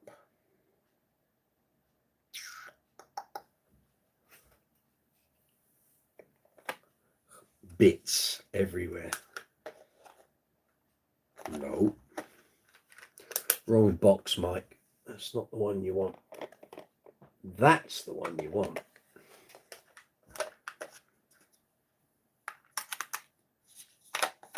Beautiful.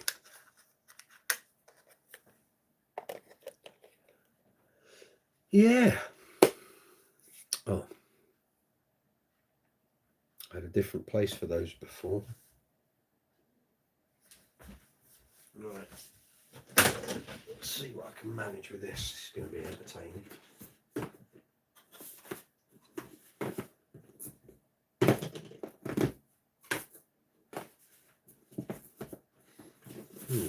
Try and do some can, you know. Oh yes, there we are. Brooksy bonus. Excellent. Right, lid on that.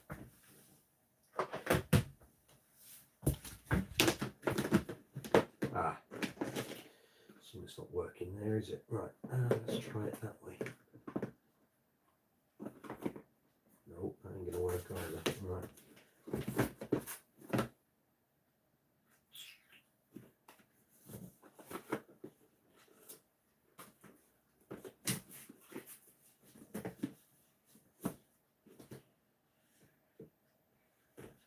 Just sit there. Okay.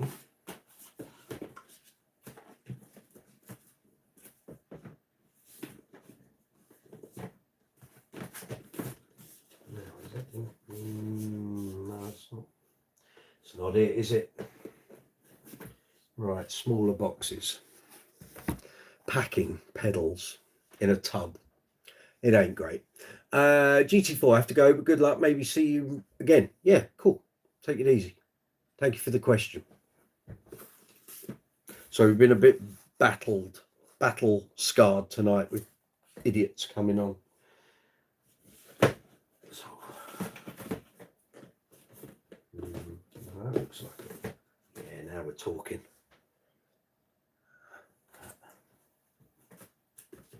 No. That's not going to work. So, one of them, that there.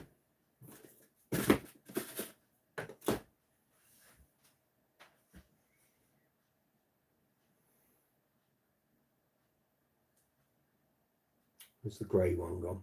It's there, isn't it? Of course it's there.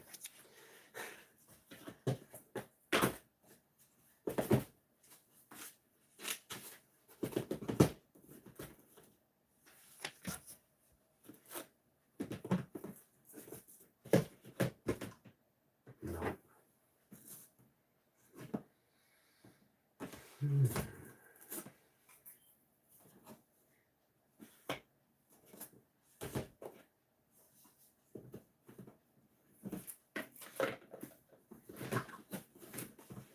Oh, while I'm on here, I will announce this again tomorrow. The date has been announced for the Nick Smith Memorial Concert event thing that Jamie Millard and I have been talking about over recent weeks and months. So, date for your diaries if you're in the UK. Sunday, September the 7th, 2025, Peterborough. Nick Smith's Memorial Concert. If you knew Nick, Dr. Bass, on many bass forums and such like, he passed away a number of months ago. We've now got a date for his event. So, like I say, if you're in the UK, you want to come along, you're most welcome. Should be a hell of a gig. Let the family know that you're intending on coming if you're going to be playing. If you just come along to watch, sure. I don't know if it's tickets or what at the moment. It should be a blast. Jamie's coming over for it. We're going to have a good old weekend. And yeah.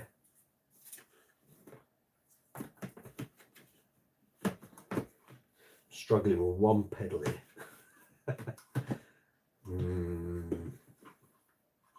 Not not winning, am I?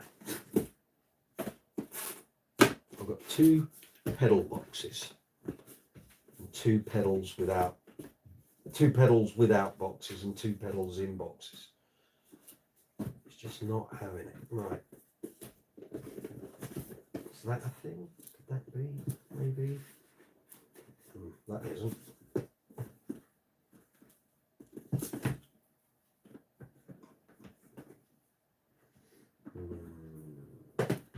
That's good. It's not bad.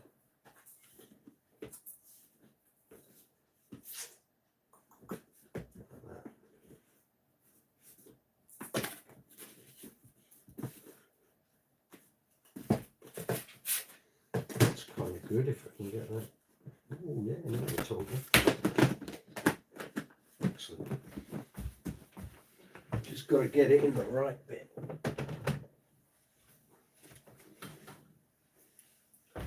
Now this ain't gonna happen. This needs another tub. Big old boxes like this. There's no way I'm gonna get that all in there.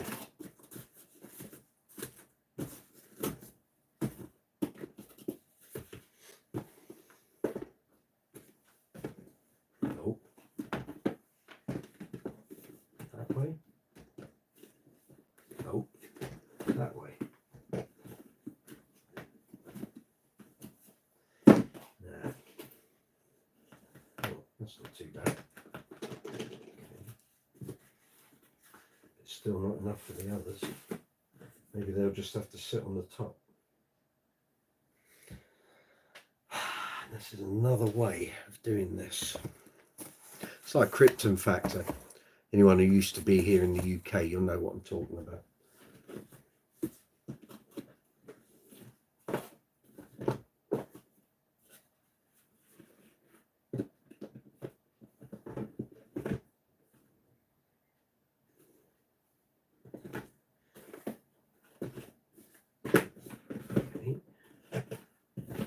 That's not bad.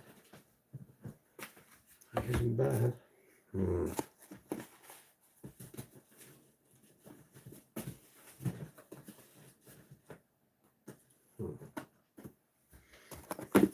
Not too shabby. Might have to have a couple of bits just sitting on the top, I think.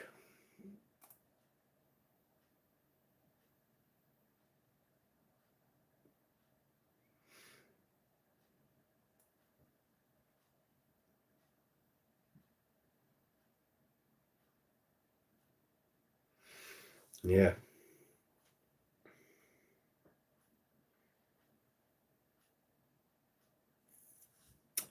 That might have to be it, I think.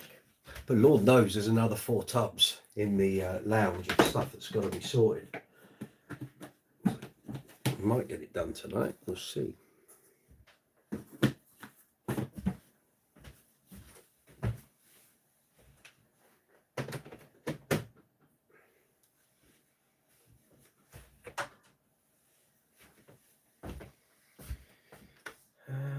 Okay. How are we doing? Level Up Dojo. How's your herpes doing? Just about as good as your chlamydia's doing.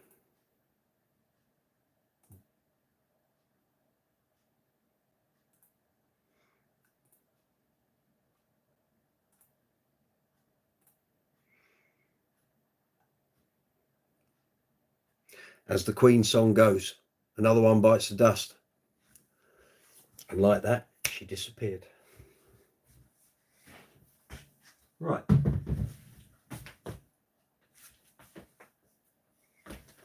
go over there and all.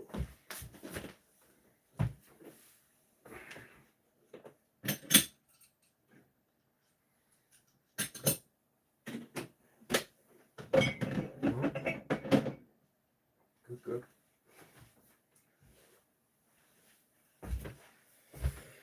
I have some floor space back. Hurrah.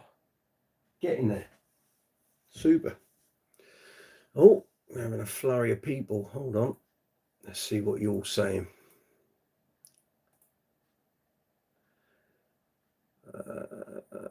You've already gone, so I've got rid of you. Hey man, looking good. Thank you very much. Good man, thanks for asking. Didn't ask anything. What are you talking about?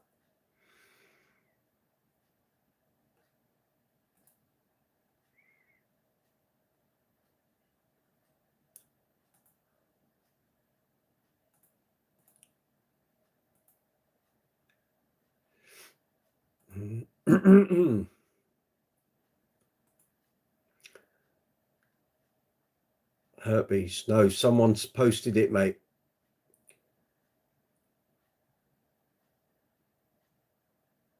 Oh, we got another one of those.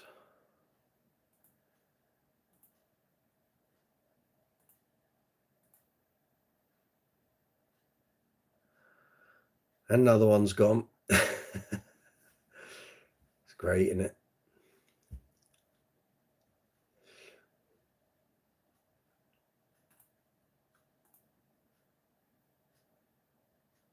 What have you got gigs wise this week, Gareth? What's coming your way?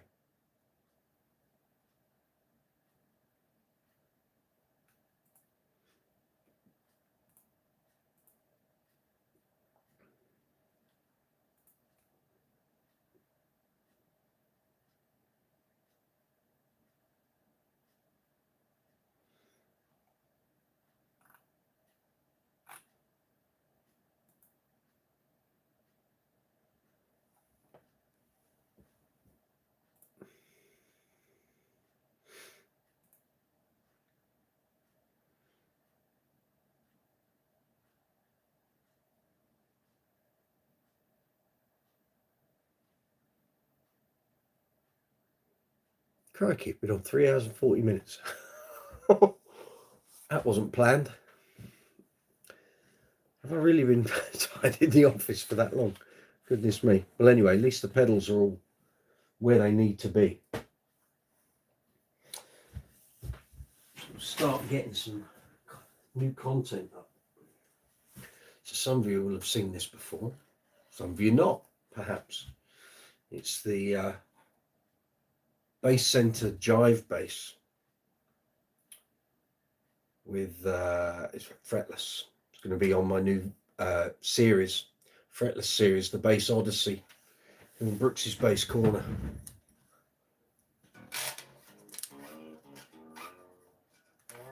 It's not in tune.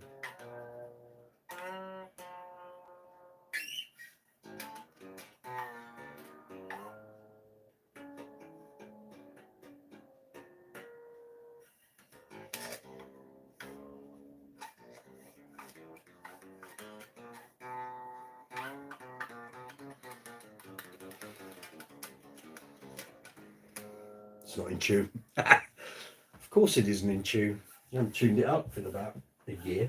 But anyway, that will be coming very soon. There's so much I've got to crack on with anyway. What we got there? You like the helmet on the back? We're talking about the Stormtrooper, are we? I've just cleared all the set dressing off the top of the amp, so once I start recording, I'll redress with different stuff up there. All good.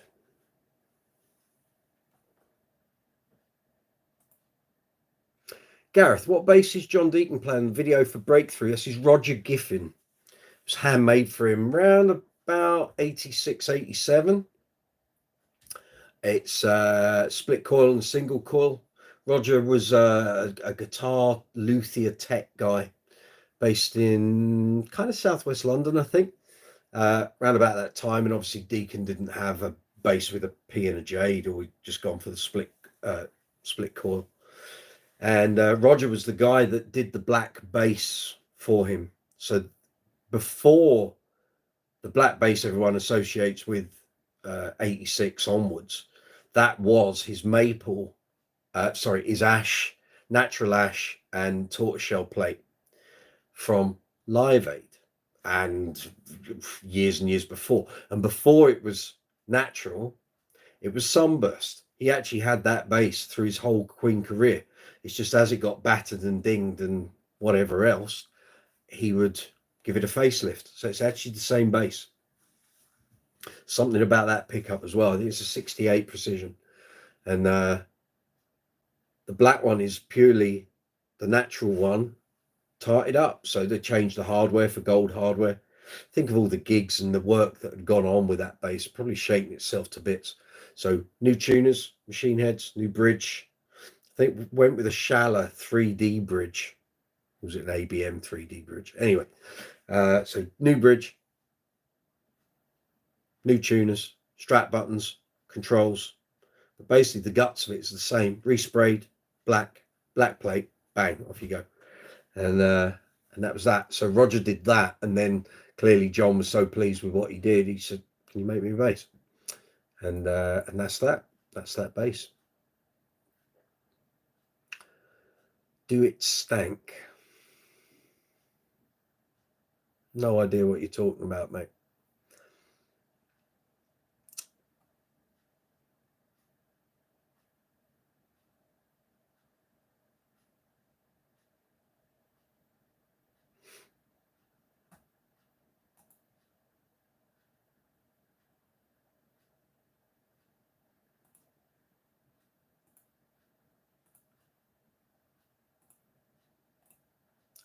Just checking.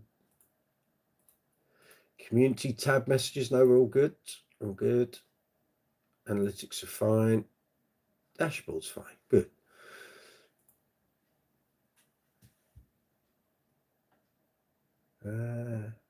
How big is it, to be honest? Oh, it's a good 20 inches, mate. We're talking long scale here. 34. John Deacon's bass, yes, 34-inch scale, of course. All of his basses were.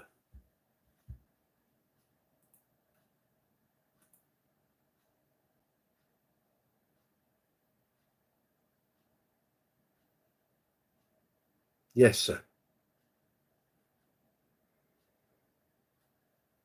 And what about it?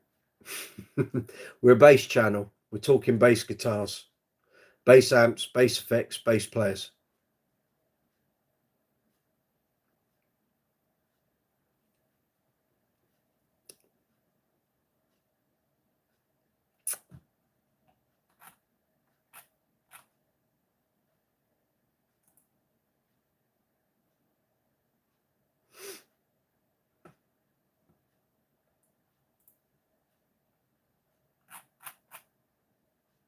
Oh, no, we're up to date on that. That's good. Okie dokes. It is coming up to 10:30. I'm going to wind this up in a couple of minutes. Thank you very much for watching. It's been fab. Apart from the dimwits that have come on, we've had a blast. So, as I said earlier, regular live, regular Tuesday live chat tomorrow, 8 p.m. UK time. It's already listed up here on the channel. If you want to attend, you can set a notification and YouTube will remind you nearer the time. And we'll have the regulars on and we'll have a blast, same as we do every Tuesday. And thank you for all the likes, all the comments, all the shares, not just on this video, all the content on the channel. We've been having a right old time past couple of days. New shorts going up, not recycled, repurposed some of the old live chats, the old school live chats from when we first started doing the channel. Amber, hello. Hello, Amber, wherever Amber is. You've just entered the live chat as we're about to go. Who is this then?